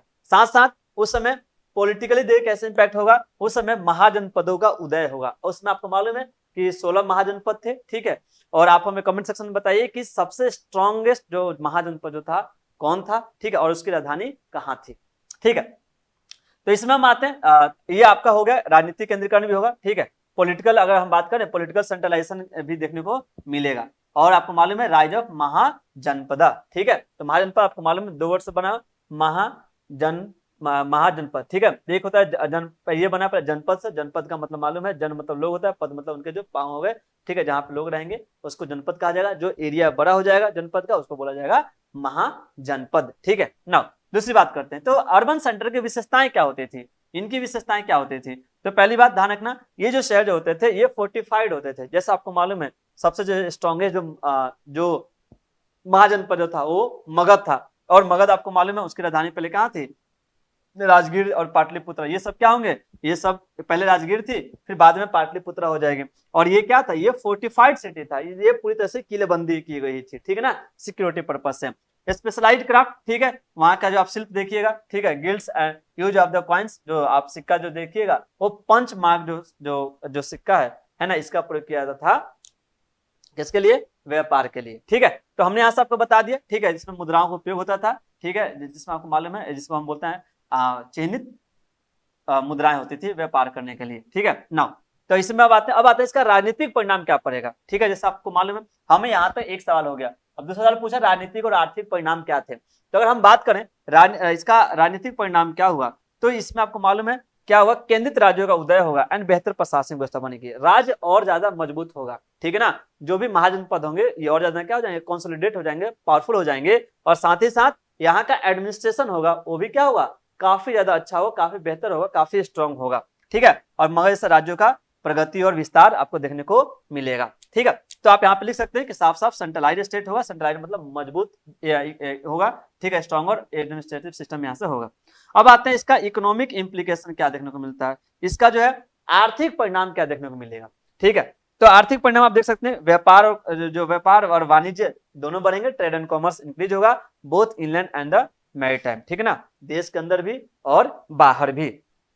ठीक है, साथ साथ आप देख सकते हो, तो इसमें आप देख सकते हो भूमि और समुद्री मार्ग का भी यहाँ पे नियंत्रण किया जाएगा, बाजार आधारित अर्थव्यवस्थाओं का विकास और नए सामाजिक वर्गों का उभार। ठीक है, तो हम जो भी व्यवस्थाएं होंगी मार्केट को ध्यान में रखकर किया जाएगा, और इसमें जो सामाजिक सोशल जो लोग हैं, कुछ जो लोग हैं इसमें क्या होंगे, काफी उसमें इनका इनकम अच्छा होगा, तो उनका स्टेटस भी चेंज होगा। ठीक है, तो अब आप देखिए।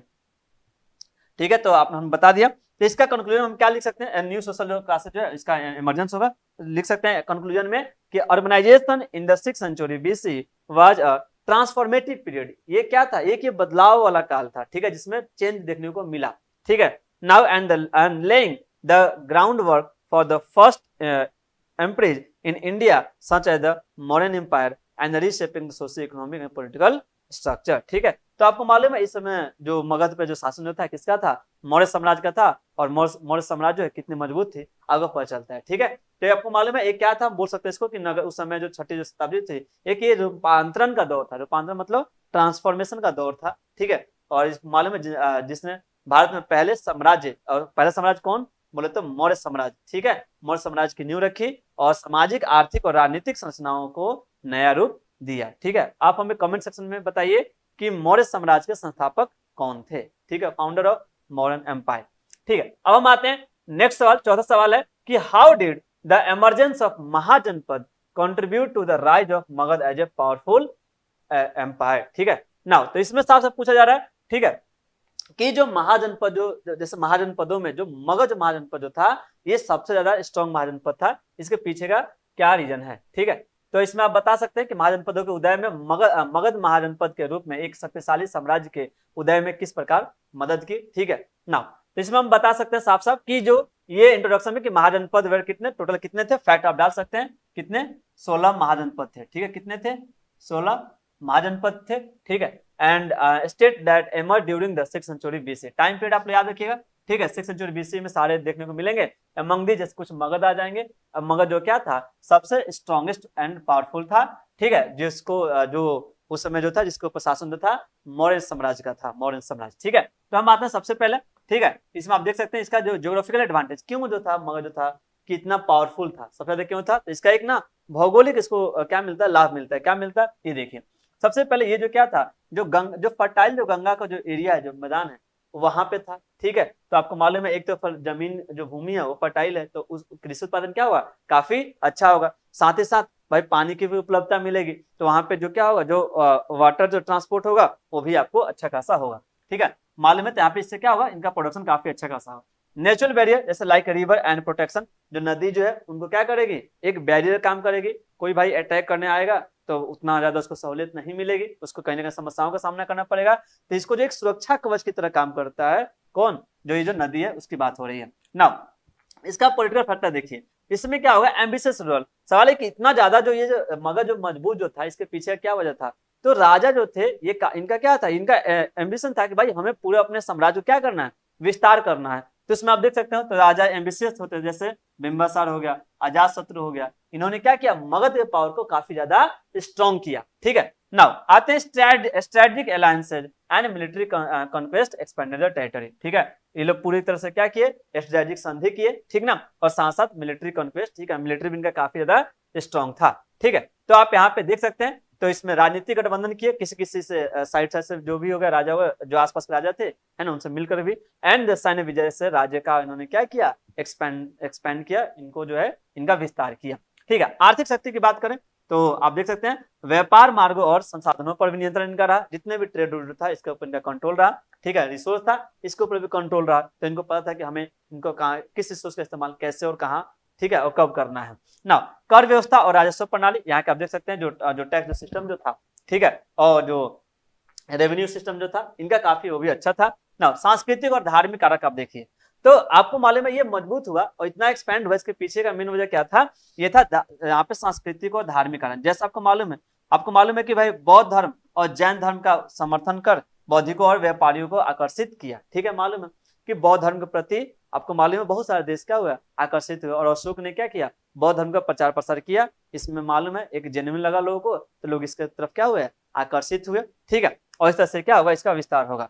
बहुत सारे समुदायों का समेकन राज्य की एकता को मजबूत करता है, ठीक है। सब लोग यहाँ पे एक साथ थे, ठीक है, कोई डिवाइडेशन नहीं था, लोगों में यूनिटी थी, तो ये भी क्या हुआ, स्ट्रॉन्ग हुआ, ठीक है। अगर हम बात करें अन्य महाजनपदों से अगर तुलना करें, कंपैरिजन करें, तो क्या हो सकता है कि मगध ने अपने राजनीतिक रणनीतियों और संसाधन नियंत्रण के कारण अन्य महाजनपद जैसे कौशल हो गया और अवंती को क्या कर दिया, पीछे छोड़ दिया, ठीक है। तो इसमें सबसे अच्छी जो बात होगी, जो मौर्य जो एम्पायर होगा, है ना, इतना स्ट्रॉन्ग होगा, इसके पीछे का जो मेन वजह है आपको बता दिया गया। एक तो पहला क्या हो गया, भौगोलिक कारण हो गया, ठीक है, दूसरा राजनीतिक कारण हो गया, तीसरा आर्थिक कारण हो गया, चौथा सांस्कृतिक धार्मिक कारण हो गया।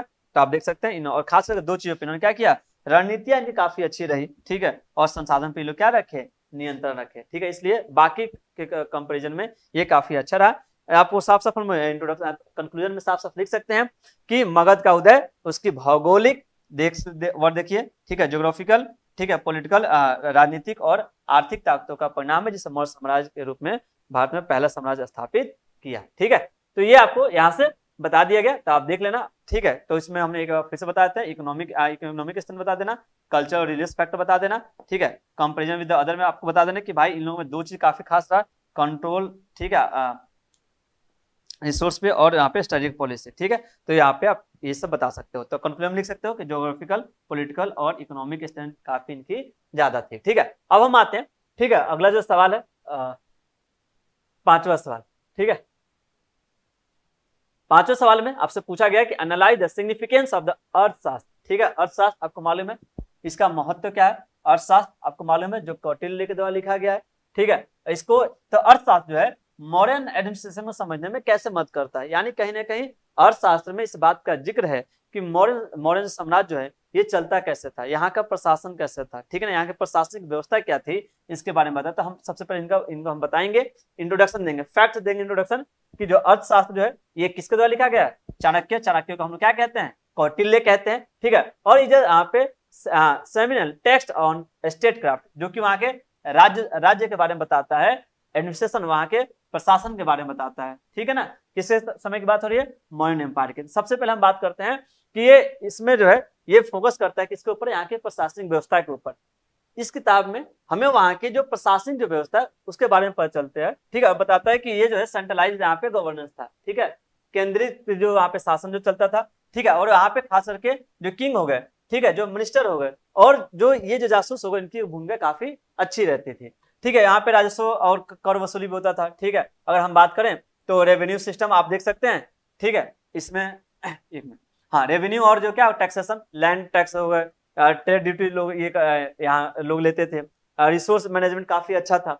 साथ साथ बात करें तो law and order, role of judiciary and penal code, ये सारा व्यवस्था उस समय था, जिस कारण से ये जो मॉडर्न जो साम्राज्य जो था ये काफी अच्छा चलता था ना। यहाँ की इकोनॉमिक पॉलिसीज की हम बात करें, ठीक है, तो जिसमें अर्थशास्त्र में जिक्र है कि regulation of the trade and market और जो ये हो गया ट्रेड हो गया, इसका क्या होता था, मतलब इसका काफी अच्छे से रेगुलेशन वगैरह होता था, ठीक है। रेगुलेशन कहने का मतलब क्या हो गया कि यहाँ पे व्यापार और जो बाजार हो गए, इनका क्या था, कुछ अपना नियम कानून होता था, ठीक है, जो सही एकदम सही समय पे चलता था, ठीक चलता था। कृषि और सिंचाई परियोजनाओं का भी बढ़ावा दिया गया। उस समय मॉडर्न साम्राज्य ने क्या किया, एग्रीकल्चर को बढ़ावा दिया, इरिगेशन जो हो गया उसको बढ़ावा दिया। साथ साथ यहाँ की जो सैन्य रणनीति है क्या थी, युद्ध की तैयारी, किलों का निर्माण और कूटनीति पर जोर, ये तीन चीजों पे हमेशा जोर देते रहे ना। सामाजिक राजनीतिक जो दर्शन हो गए, अगर हम इसकी बात करें तो व्यवहारिकता और यथार्थवाद पर जोर, ठीक है, जो भाई जो सच है सो सच है, ठीक है। राजकीय कल्याण के सिद्धांत और अधिनायकवादी उपायों का समन्वय, इसमें साफ साफ बताया जा रहा है देखना, इसमें बताया जाए कि जो सोशल इकोनॉमिक जो पॉलिटिकल फिलोसफी में जिसमें फोकस किया जाता था pragmatism and the real politics, ठीक है, मतलब जो वास्तविकता है इसी पे लोग ज्यादा फोकस करते थे। Advocate the welfare state principle, ठीक है, कि भाई जो राज्य जो है वो कल्याणकारी होना चाहिए along side the authoritarian and measures, ठीक है, साथ साथ ऑथोरिटेरियन मेजर के साथ भी उपाय। नाउ आगे बात है इसका महत्व क्या था, सिग्निफिकेंस क्या था, ठीक है, तो सिग्निफिकेंस इसका क्या है और शास्त्र का, तो आप देख सकते हैं provide a detail account of the modern governance, ठीक है, कि मौर्य साम्राज्य का उस समय शासन कैसे चलता था, शासन व्यवस्था, उसके बारे में अच्छे से बताता है। Highlights the sophistication of ancient Indian political system, उस समय की धारण का जो जटिल जो क्या थी राजनीतिक जो पद्धति जो थी इसके बारे में हम ये बताता है। कंक्लूजन में साफ साफ देख सकते हैं कि अर्थशास्त्र रिमेन्स अ की text for understanding the ancient Indian polity, ठीक है, तो अभी भी ध्यान रखना ये एक मेन टेक्स्ट के रूप में देखा जाता है, क्या करने के लिए, इंडियन पॉलिटी को समझने के लिए, जो प्राचीन जो भारतीय जो राज व्यवस्था है उसको समझने में मदद करती है, एंड मॉडर्न एम्पायर एडमिनिस्ट्रेशन, ठीक है, मॉडर्न जो साम्राज्य का जो प्रशासन व्यवस्था हुआ उसको समझने में, blending the pragmatism with the state welfare, ठीक है, कि कैसे जो है ये काम करता है, आगे देखते हैं। नाउ तो राज्यों के प्रशासन की गहरी समझ और प्रदान करता है, ठीक है, जो कि प्रैग्मेटिज्म और राज्य कल्याण से जोड़ता है। तो अब हम देखेंगे चैप्टर 3 जिसका नाम है किनशिप कास्ट एंड क्लास, खास करके अगर हम बात करें हिंदी में तो बंधुत्व, जाति और वर्ग, ठीक है, तो इसके पहले चैप्टर में हमने एंशिएंट सोसाइटी के पॉलिटी को देखा और इकोनॉमी को देखा, अब हम लोग इसमें देखेंगे सोसाइटी को, ठीक है, तो इससे पहला सवाल क्या बनता है, इससे पहला सवाल बनता है कि discuss the role of Mahabharata, ठीक है, तो महाभारत का रोल पूछा जा रहा है उस समय के सोसाइटी को क्या करने में, पहचानने में, ठीक है, role of Mahabharata in understanding the society, जो क्या सोसाइटल जो नॉर्म्स हो गए, सोशल जो नॉर्म्स हो गया, सामाजिक जो कुछ क्या हो गए, नियम कानून हो गए, खास कर से इसके किनशिप कास्ट एंड क्लास के बारे में, ठीक है, तो हम इसका सबसे पहले इंट्रोडक्शन देंगे। इंट्रोडक्शन में साफ साफ बोल सकते हैं कि महाभारत जो क्या है एक क्रूशियल टेक्स्ट है, एक महत्वपूर्ण ग्रंथ है, ठीक है ना, जो हमें क्या करता है, मदद करता है पुराने जो समाज हो गया, समाज के जो पुराने जो नियम कानून हो गया उनको समझने में। नाउ तो इसमें हम सबसे पहले बात करेंगे किनशिप की बात करेंगे, ठीक है, तो किनशिप का मतलब क्या होता है, बंधुत्व, बंधुत्व बात करें तो रिश्तेदारी हम कह सकते हैं इसको, ठीक है, तो आप बोल सकते हैं इसमें रिश्तेदारी हम लोग आराम से इसको कह सकते हैं। तो महाभारत में परिवार संरचनाओं के बारे में बताता है, ठीक है, कि फैमिली जो कैसे होती थी, जैसे उसमें जो है सोसाइटी जो आप देख सकते हो तो पितृसत्तात्मक समाज होती थी, यानी अगर हम बात करें तो साफ साफ हम कह सकते हैं कि उस समय का जो फैमिली का जो स्ट्रक्चर है इसके बारे में पता चलता है, ठीक है, तो कॉम्प्लेक्स जो फैमिली स्ट्रक्चर पता चलता है। इस समय में जो पैट्रियार्कल जो क्या हो गए, जो नॉर्म्स हो गए, जो पितृसत्ता से जुड़ी हुई जो नियम कानून हो गए, ज्वाइंट फैमिली होती थी, ये हमें बताता है, ठीक है, फ्रैटर्नल कॉन्फ्लिक्ट, ठीक है, आपको मालूम है कि जो ये हो गया, जो धन संपत्ति हो गया उसको लेकर के लड़ाई झगड़े होते थे, खास करके किसको हम बात करते हैं, हम बात करते हैं तो जो भ्रातृ संघर्ष हो गया इसकी बात हो रही है। नाउ आगे जो इसको हम बात करें सत्ता के लिए लड़ाई की बात हो रही है, जैसे द्रौपदी जैसे पात्र महिलाओं की अधीनस्थ स्थिति को दर्शाते हैं कि भाई द्रौपदी का क्या हाल था आपको पता ही है, लेकिन उनकी राजनीतिक और पारिवारिक निर्णयों में भूमिका भी उजागर ये करते हैं, ठीक है। नाउ तो इसमें आप साफ साफ कह सकते हैं कि जैसे इसमें आप द्रौपदी का जिक्र कर सकते हैं कि महिलाओं का जो है उसमें स्थान कैसा था, पैट्रियार्की आपको देखने को मिलता है।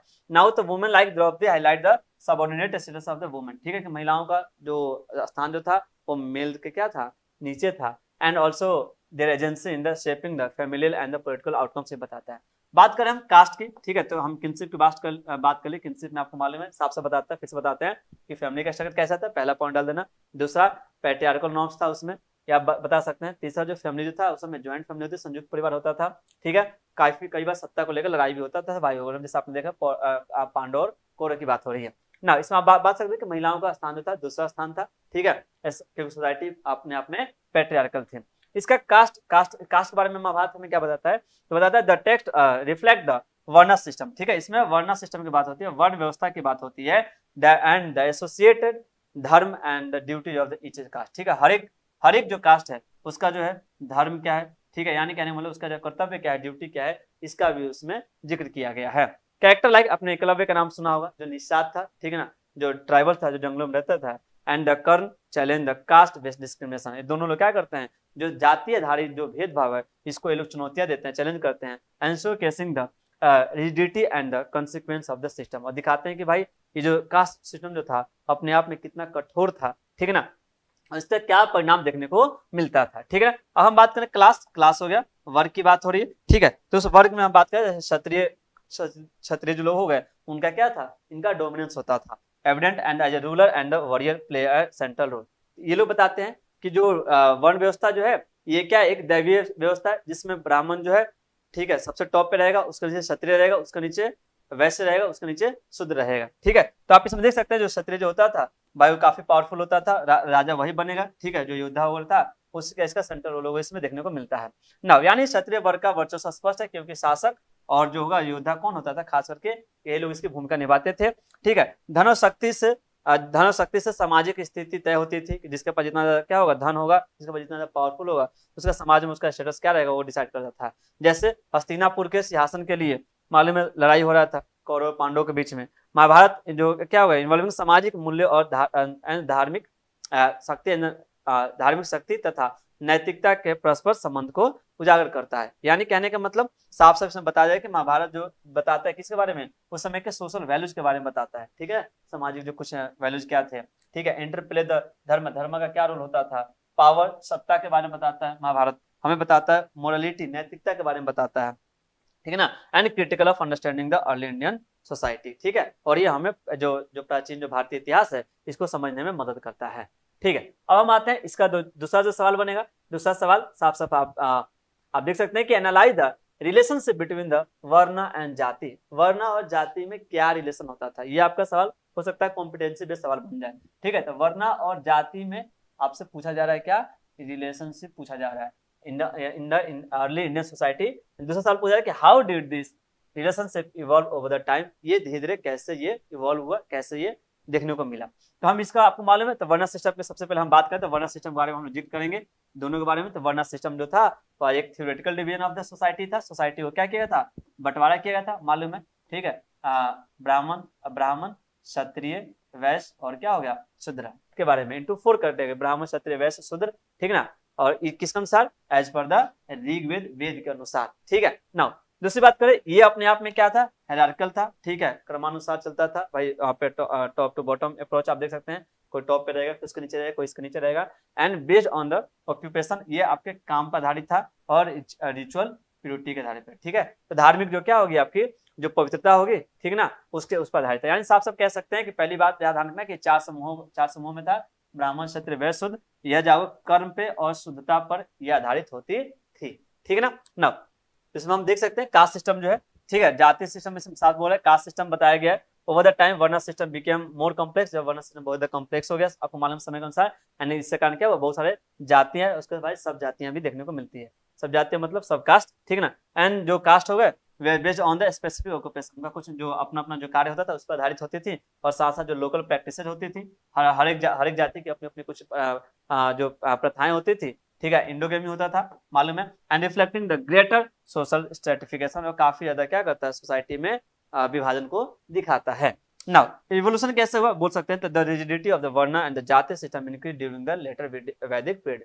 ठीक है ना, ध्यान के यहाँ पे जो क्या होगा बाद में क्या होता है वैदिक पीरियड के बाद आपको मालूम है जो ये जो वर्ण सिस्टम और जो जाति हो गई काफी ज्यादा क्या हो गई कठोर हो गई, and the interaction between the different communities regional differences and the economic changes led to the more fluidity in some region. हाँ, कुछ एरिया में आपको मालूम है जब लोग आपस में मिलते रहे, व्यापार करते रहे, ठीक है, एक साथ उठे बैठे, तो ये जो थोड़ा सा नॉर्मल हुआ बोले तो इसको बोल सकते हैं फ्लूडिटी है इसमें, and but also rain for the inequality. लेकिन याद रखिएगा इन दोनों का इन दोनों का सबसे बड़ा जो प्रभाव जो बुरा प्रभाव पड़ेगा वो क्या पड़ेगा कि इनइक्वालिटीज को ही जन्म देंगी, असमानताएं इससे होंगी। ठीक है ना, विभिन्नताएं होंगी, and the interplay of the varna and the जाति significantly shape the Indian social organization and making it both flexible and the oppressive। ठीक है, ये जो दोनों जो सिस्टम है अपने आप में क्या है फ्लेक्सिबल भी है और कहीं ना कहीं क्या है ऑप्रेसिव भी है। ठीक है, आपको मालूम है।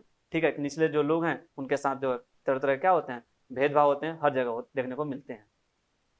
आगे देखिए, आगे आता है इसमें एक शॉर्ट क्वेश्चन बन सकता है कि explain the role of the Brahmin in लेजिटिमेटिंग the varna system. ब्राह्मण जो लोग हैं, ठीक है, वर्ण सिस्टम को कैसे बेहतर प्रदान करते हैं, कैसे इसको सही ठहराते हैं, सवाल ये पूछा जा रहा है। And how did this affect the social mobility. ठीक है, और ये जो है सामाजिक जो क्या होगा जो मोबिलिटी है, यानी कहने का मतलब सामाजिक जो गतिशीलता है इसके ऊपर क्या प्रभाव पड़ता है। सबसे पहले बात करें ब्राह्मणों की भूमिका की बात करें तो ब्राह्मणों ने क्या किए आपको मालूम है कि धर्मशास्त्र लिखेंगे। ठीक है, धर्मसूत्र लिखेंगे, तो जो धर्मशास्त्र जो लिखने वाले होंगे, ठीक है ना, विच कोडिफाइड सोशल नॉर्म, जिसमें सोशल नॉर्म दिया जाए, सामाजिक नियम कानून कौन क्या करेगा कौन क्या नहीं करेगा, and unjustified the varna system as the divinely ऑर्डेंड। ठीक है, तो ये बताते हैं कि क्या है, ये हमारी व्यवस्था नहीं है, ये दैवीय व्यवस्था है, ये भगवान की व्यवस्था है, तो इसे हमें मानना पड़ेगा। तो पहला ये आपने बता दिया। दूसरा, rituals and the sacrifices were emphasised to maintain the social order. कई बार क्या होता था धार्मिक न्याय पे कि आपको भाई पूजा पाठ करना, अनुष्ठान जो है वो करना है, आपको जो बलि है वो देना है, क्या करना है, ताकि सामाजिक जो व्यवस्था है वो बनी रहे विद द ब्राह्मण ऑन द टॉप। ठीक है, ब्राह्मण कहाँ पे रहेंगे, टॉप पे रहेंगे। यानी साफ साफ आप कह सकते हैं कि यज्ञ या अनुष्ठानों पर जोर देकर उन्होंने सामाजिक व्यवस्था को बनाए रखा, और जिसमें ब्राह्मण सबसे ऊपर थे ना। सामाजिक गतिशीलता पर क्या प्रभाव पड़ा, तो अगर इसकी बात करें तो वर्ण व्यवस्था ने सामाजिक गतिशीलता में को क्या कर सीमित कर दिया, मतलब उतना जो है मतलब जो डायनेमिक नहीं रह पाया, एंड क्योंकि जो भूमिकाएं जो है वंशानुगत थी। ठीक है ना, वर्गों के बीच गतिशीलता दुर्लभ थी। ठीक है, अब एक कास्ट और दूसरे कास्ट आपको मालूम है उसमें जो कोई प्रमोशन नहीं हो सकता था और डिमोशन भी नहीं हो सकता था। ठीक है ना, लेकिन जाति व्यवस्था के भीतर कुछ लचीलापन था। वर्ण व्यवस्था में तो नहीं था, लेकिन जाति व्यवस्था में कुछ लचीलापन था। ब्राह्मणों के प्रभाव ने सामाजिक पदानुक्रम को मजबूत किया, हायरार्की को ये लोग मजबूत करके रखे, एंड लेकिन इससे असंतोष और चुनौतियां का भी सामना करना पड़ा। ठीक है, आपको मालूम है कोई भी नहीं चाहे कि हमारे साथ भेदभाव हो, ठीक है, डिस्क्रिमिनेशन हो, इसलिए क्या होगा, तो जो वर्ण व्यवस्था और जो कास्ट सिस्टम से सोसाइटी में आपको मालूम है क्या होगा, चैलेंजेस पैदा होंगे। ठीक ना, और उथल पुथल कहीं ना कहीं पैदा होगा। ठीक है, तो ये आपको यहाँ पे तनाव पैदा भी होगा। तो ये आपका सवाल छोटा सा बनेगा। ठीक है, कि ब्राह्मणों ने वर्ण व्यवस्था को कैसे लेजिटिमाइज किया, कैसे उन्होंने इसको सही ठहराया। ठीक है, अब हम आते हैं नेक्स्ट सवाल, जो चौथा जो सवाल है, और चौथा सवाल आपके सामने, डिस्कस द सिग्निफिकेंस ऑफ इंडोगेमी। ठीक है, इंडोगेमी का जो सिग्निफिकेंस क्या था, गोत्र हो गया, गोत्र इसका भी जाओगे क्या, ये सब रोल ओवर होता था। यानी साफ साफ आपसे सवाल पूछा जा रहा है कि प्राचीन भारतीय समाज में वैवाहिक संबंधों को नियंत्रित करने में क्या होगा, अंतर्विवाह, ठीक है, इंडोगेमी, और गोत्र की क्या भूमिका थी। तो इसमें आप साफ से बोल सकते हैं कि सबसे पहले हम बात करेंगे अंतर्विवाह क्या होता है। अंतर्विवाह ने क्या हुआ, जाति की पवित्रता बनाए रखी। ठीक है, कि भाई सेम जाति में शादी करनी है। ठीक है, सेम जाति आज भी आपको देखने को मिलता है कि भाई लोग सेम कास्ट में शादी जो है कहीं ना करने की कोशिश करते हैं, क्योंकि विवाह को जाति या वर्ण के भीतर ही सीमित रखा गया। दूसरी बात, यह सामाजिक पदानुक्रम हायरार्की को बताता है, समुदायों के आर्थिक नियंत्रण को बनाए रखने में सहायक था। ठीक है, तो इसमें आप साफ साफ कह सकते हैं कि इंडोगेमी जो क्या करता है, ये खास क्यों कहता है कि भाई नहीं भाई हम सेम कास्ट के अंदर जो है शादी करेंगे, तो ये आपके क्या कहता है, जो प्योरिटी है, जो कास्ट जो प्योरिटी है, इसको बनाए रखता है। ठीक है, दूसरे जाति कोई शादी करेगा फिर हमारा जो स्टेटस क्या हो जाएगा, लो हो जाएगा, हमारी जो प्योरिटी है वो क्या हो जाएगी, खत्म हो जाएगी, तो हमारा जो सुप्योरिटी है, ठीक है ना, वो हमारी खत्म हो जाएगी। इसलिए जो है खास करके लोग अंतर जाति विवाह से डरते हैं और क्या चाहते हैं कि हम भाई क्या करें, जाति के अंदर ही विवाह करें। ठीक है ना, by restricting the marriage within the same, ठीक है, जाति चाहते हैं कि भाई लोग शादी क्या हो, सेम जाति और वर्ण के अंदर में हो ना। आगे बात करें तो it maintain the social hierarchy, करता है क्या, ये क्या करता है, इंडोगेमी करता है क्या है, तो ये जो सामाजिक जो क्या है, जो हायरार्की है, ठीक है, इसको बनाए रखता है। Now and the economic control with in the communities. Now अब बात है गोत्र क्या होता है। ठीक है, गोत्र की बात करें तो गोत्र आपको मालूम है एक लीनियज सिस्टम है। ठीक है, ये एक वंशानुगत जो प्रथा है that regulate exogamous marriage among the Brahmin. ठीक है, इसमें आप देख सकते हैं सबसे पहले ध्यान क्या है कि जो गोत्र जो आता है ध्यान के नाम पे ऋषि मुनियों के नाम पे आता है, 7 ऋषि मुनियों उनके नाम पे आता है, और ये लोग बताते हैं कि भाई हम लोग इस ऋषि मुनि के वंशज हैं तो हमारा ये गोत्र है। हाँ, याद रखिए सेम गोत्र के अंदर शादी नहीं होता है। ठीक है, तो आपको देखने को मिल जाएगा। ठीक है, तो गोत्र एक वंश प्रणाली थी। ठीक है ना, मतलब किसी ऋषि मुनि का भाई कोई भरद्वाज हो गया आपको मालूम है, ठीक है, कोई कश्यप ऋषि के वंशज होगा तो कश्यप वाले होगा। जो ब्राह्मणों में, ठीक है, बहिर्गामी विवाह मतलब एक्सोगेमी को नियंत्रित करती है। ठीक है, नाउ आगे बता याद रखना कि सेम जाति में शादी नहीं होगा, लेकिन हाँ सेम जाति में शादी हो जाएगा, लेकिन सेम जो गोत्र में शादी नहीं होगा। ठीक है ना, तो एक ही गोत्र के सदस्यों को आपस में विवाह करने की अनुमति नहीं थी। इससे क्या होगा, क्यों नहीं थी आप समझिए। अब सपोज किए कि अगर हम भाई कोई व्यक्ति है वो जैसे हमारा जो गोत्र सेम हो गया, सामने वाले का भी गोत्र सेम हो गया, और दोनों का भाई दोनों एक ही ऋषि मुनि से निकले, तो हम आपस में क्या हो गए, भाई बहन हो गए, इसलिए सेम गोत्र में शादी नहीं होता था।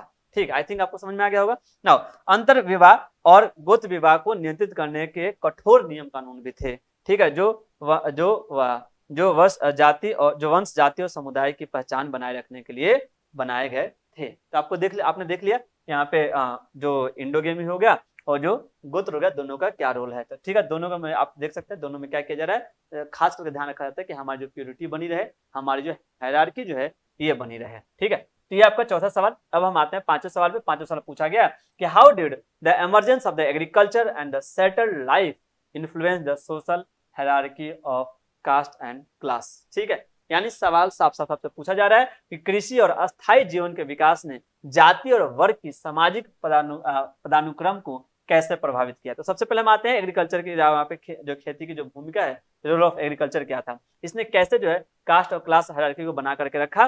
तो the transition to the settle agriculture created the surplus production. आपको मालूम है, ध्यान रखना, जब लोग खेती अच्छे से करेंगे, जो भी उनका सरप्लस होगा, ठीक है, तो उससे क्या होगा, उनका स्टेटस चेंज होगा, इकोनॉमिकली क्या होंगे, मजबूत होंगे, lead to the wealth accumulation, धन इकट्ठा करेंगे, and class distinction. Now land ownership became the marker of the status. ध्यान रखें, जिसके पास ज्यादा जमीन होगा उसका स्टेटस सोसाइटी में ज्यादा रहेगा। And with the upper caste controlling land and labour. ठीक है, और जो क्या होगा, जो उछली जाति का होगा वही क्या करेगा, आपके जो है जो लैंड हो गया, ठीक है ना, जो भूमि हो गया, और जो मजदूर होगा, लेबर होगा, उसको कंट्रोल करेगा। ठीक है, यानी अगर हम बात करें हिंदी में तो आप इसमें साफ साफ कह सकते हैं कि जो क्या होगा, जो भूमि जो स्वामित्व सामाजिक स्थिति का मापदंड बन गया, जिसके पास जितना ज्यादा भूमि होगा उतना ही आर्थिक सामाजिक रूप से क्या होगा, मजबूत होगा, आर्थिक रूप से मजबूत होगा, जिसमें उच्च जातियां भूमि और श्रम पर नियंत्रण रखती थी। ठीक है ना, अब आते हैं भाई जाति पर प्रभाव क्या पड़ा इसका। ठीक है, तो भाई श्रम विभाजन कठोर हो गया, मालूम है, ठीक है, और जो बात लेबर डिवीजन मजबूत हो जाएगा और कृषि कार्य निम्न जातियों को सौंपा जाएगा। तो जो लोग खेती करते हैं उनके पास पैसा आ गया तो भाई काम नहीं करेंगे, खेती अब कोई क्या करेगा, निचले जाति वाले करेंगे, ये आपको पता होना चाहिए ना।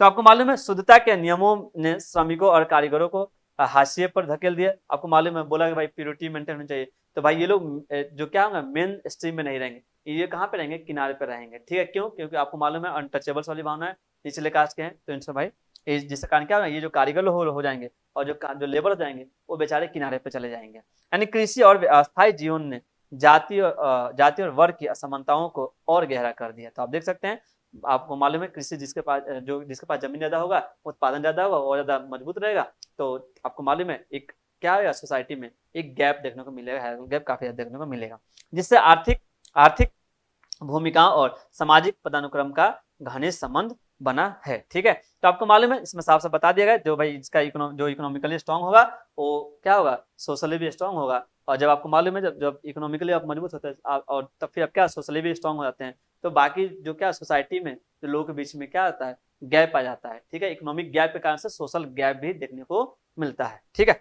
तो ये हमारा सवाल था, पांचवा सवाल। ठीक है, अब हम थोड़ा सा देखते हैं, छठा सवाल है कि what role did Buddhist and the Jain text play in criticising the varna system. ठीक है, ये सवाल आपका छोटा सवाल बनेगा और काफी अच्छा सवाल है कि वर्ण सिस्टम की आलोचना जो है करते हैं कौन कौन से लोग, मालूम है बुद्धिस्ट लोग करते हैं, और बोले तो जैन टेक्स्ट। ठीक है, तो जो बौद्धिक जो क्या हो गए, जो ग्रंथ हो गए, ठीक है, और जो जैन जो ग्रंथ हो गए, ये दोनों ग्रंथ क्या करती हैं, जो वर्ण सिस्टम है इसका क्रिटिसाइज करती है इसको। ठीक है, इसकी आलोचनाएं करती हैं और इसमें कमियां बताती है, देखने से सीमाएं क्या बताती है। तो आपको मालूम है, ध्यान रखें, बुद्धिस्ट टेक्स्ट क्रिटिक यही है कि अली जो बुद्धिस्ट जो टेक्स्ट है rejected the divine origin of the varna system.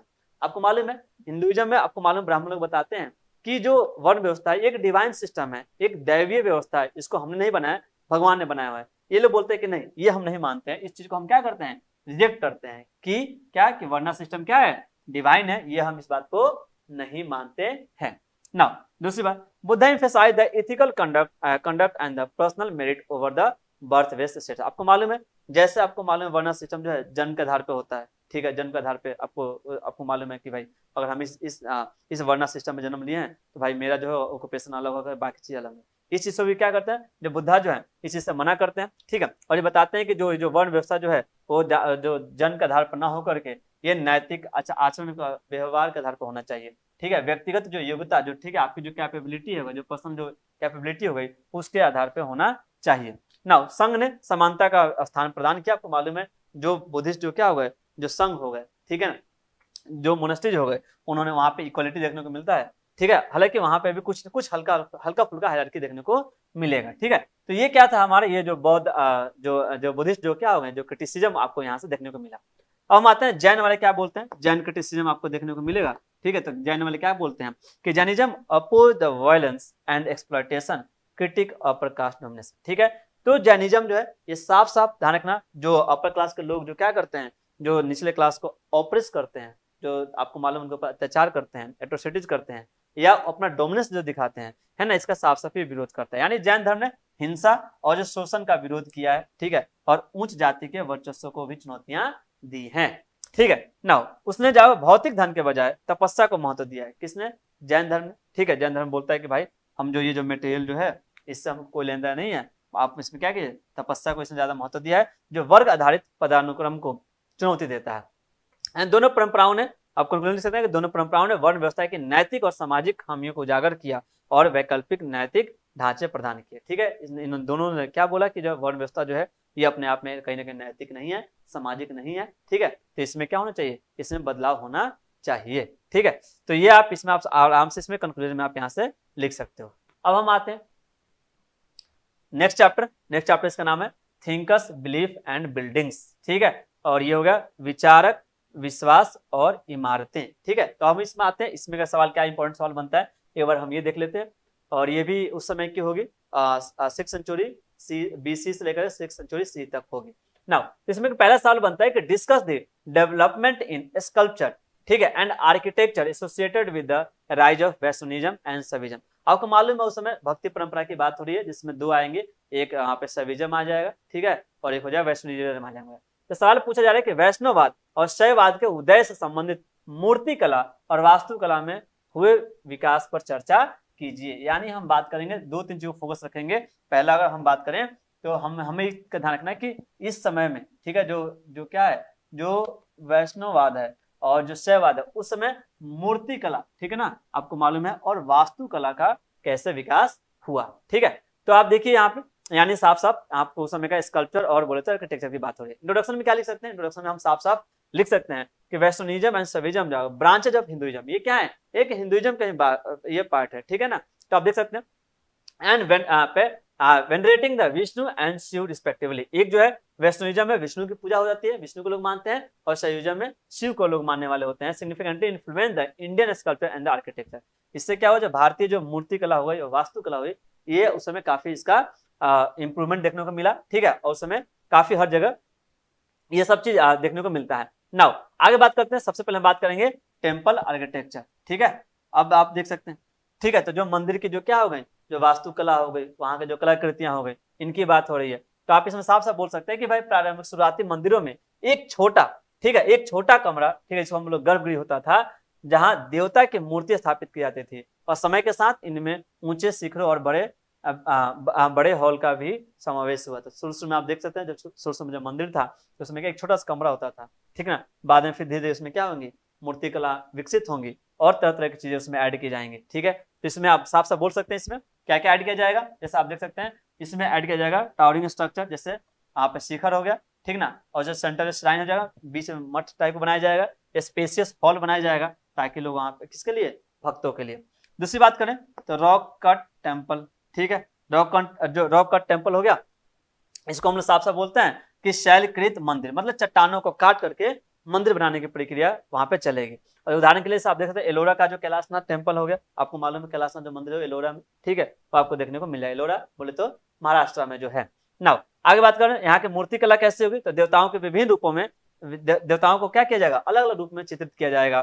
जैसे शिव को शिवलिंग के रूप में किया जाएगा, आपको मालूम उस समय आएगा। तो ये विकास वैष्णव शैव भक्ति परंपराओं के साथ साथ आप क्या होगा, प्रतीकात्मक और कलात्मक उत्कृष्ट को भी दर्शाता है। यानी कहने का मतलब ये चीज है कि जो जब शैविज्म का जो विकास हो रहा था, जब शैविज्म और वैष्णविज्म जब इवॉल्व हो रहा था, तो सिर्फ यही भक्ति परंपरा इंप्रूव नहीं करती, साथ साथ उसमें जो मूर्ति कला स्कल्पचर हो गया, ठीक है, जो आर्किटेक्चर हो गया, ये भी इंप्रूव कर रहा था, ये भी अपने डेवलपमेंट फेज में था, ठीक है। तो ये सवाल आपका यहाँ से बनता है, सवाल यहाँ से हो सकता है कॉम्पिटेंसी बेस्ड सवाल आपका बन जाए, ठीक है। अब हम आते हैं नेक्स्ट सवाल में। नेक्स्ट सवाल है कि to what extent does knowledge of Buddhist literature help in understanding the sculpture and the Sanchi, ठीक है। यानी बोला ध्यान रखना कि जो बुद्धिस्ट जो क्या है, जो टेक्स्ट हो गए, ठीक है, जो बौद्धिक जो ग्रंथ हो गए, ये उस सांची के स्ट्रक्चर को समझने में कैसे हेल्प करते हैं, ठीक है। आप देख सकते हैं कि बौद्धिक जो साहित्य का ज्ञान सांची के मूर्तियों को समझने में कैसे सहायक है, ठीक है। तो आपको मालूम है सांची के आप जाओगे, अगर बौद्ध स्तूपा जाओगे तो वहां पे तरह तरह के आपको तोरण द्वार मिलेंगे, ठीक है ना, अन्न मिलेगा, हर्णिका मिलेंगे, ठीक है, तो आपको तरह तरह ये सब चीजें मिलेंगी। तो उस भाई उसके बारे में हम समझ कैसे, हम उसके बारे में समझते कैसे हैं, तो कहीं ना कहीं उसका बुद्धिस्ट टेक्स्ट में उसका कहीं ना कहीं जिक्र है, ठीक है। तो वही बताया गया है। तो आप देख सकते हैं इसमें छोटा सवाल बनेगा, तो हम बता सकते हैं सबसे पहले तब एक ये देंगे इंट्रोडक्शन दे सकते हैं कि बुद्धिस्ट लिटरेचर जो बौद्धिक जो साहित्य हो गई is our instrumental in the interpreting the sculpture at the Sanchi. Sanchi में जो मूर्तियां जो बनी हुई है उसको समझने में हमें हेल्प करती है। जैसा अगर हम बात करें डिपिक्शन ऑफ टीचिंग, जैसे Sanchi sculpture illustrate the Buddha teaching, ठीक है।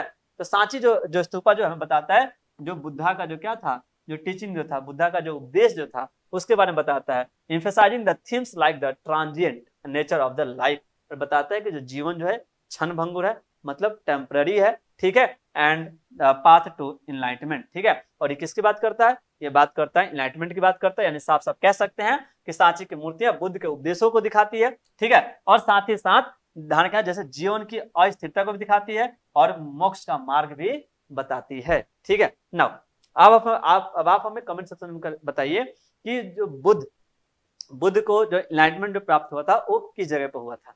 नाउ आगे आते हैं। कथात्मक उत्कीर्ण, कथात्मक उत्कीर्ण का मतलब आप समझ सकते हैं, इसको narrative relief many carvings depict जातक, ठीक है। जातक आपको मालूम है बुद्धिस्ट जो टेक्स्ट हैं, ठीक है, जिसमें कहानियां हैं, जिसमें उपदेश हैं, उसको जातक कहा जाता है, उसको ध्यान रखना। तो आप बता सकते हैं previous lifes and providing the moral lesson aligned with the Buddhist philosophy, ठीक है। तो आपको मालूम है बुद्धिस्ट के जो इसमें देखिएगा तो 3 पिटक है। तो बुद्धा के जो पिटक है वो 3 है, शुद्ध पिटक, विनय पिटक और अभिधम पिटक, ठीक है। तो इसमें आप देख सकते हैं। तो हमने यहाँ से आपको बता दिया कि जिसमें क्या क्या यहाँ से बताया गया, ठीक है। अब आप देखिए तो इसमें हम बात नैरेटिव में बता दिया यहाँ से। अब आते हैं symbolic repentance. The early at the avoided direct depiction of the Buddha using the symbol like the lotus, ठीक है। आपको मालूम है इसमें लोटस का इस्तेमाल किया गया, ठीक है, व्हील का, ठीक है, धर्म चक्र परिवर्तन हो गया, फुटप्रिंट उनके जो क्या जो कदमों का इस्तेमाल किया गया, represent him practice rooted in the Buddhist anachronism and understanding these literary sources enshrines the appreciation of symbolic and narrative depth present in the Sanchi arts, ठीक है।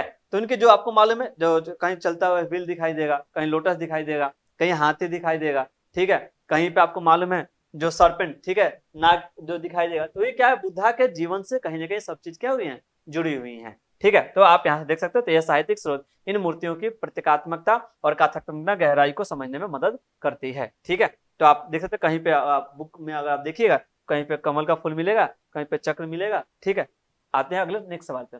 तो इसका तीसरा सवाल बनता है कि summarise the central teachings of Jainism, ठीक है। छोटा सवाल बनेगा कि जो जैनिज्म का जो मेन फिलोसफी है, जो टीचिंग है, वो क्या है, क्या उपदेश है। तो सबसे पहले जान सकते हैं, हम लिख सकते हैं कि जैनिज्म जो है एक एंशिएंट इंडियन रिलीजन है, ठीक है, जो डालता है किसके ऊपर आप समझिए, ये बोलता है नॉन वायलेंस की बात करता है, अहिंसा की बात करता है, यानी absolute non harm towards all living being. सबसे पहले बोलता है यहाँ पे हर एक चीज में क्या होता है जीवन होता है, तो हमें किसी को भी नुकसान नहीं पहुंचाना है, किसी के खिलाफ यहाँ पे वायलेंस नहीं करना। Now and extending to animals, plants and even microorganism, ठीक है। बोला कि इंसान को तो छोड़ दीजिए, एनिमल्स को भी हार्म नहीं पहुंचाना है, प्लांट्स को भी हार्म नहीं पहुंचाना है, और जो छोटे छोटे जो माइक्रो ऑर्गेनिज्म है उनको भी हार्म नहीं पहुंचाना है। तो इनका क्या होगा, ये इनका पहला हो गया, ठीक है, कि अहिंसा।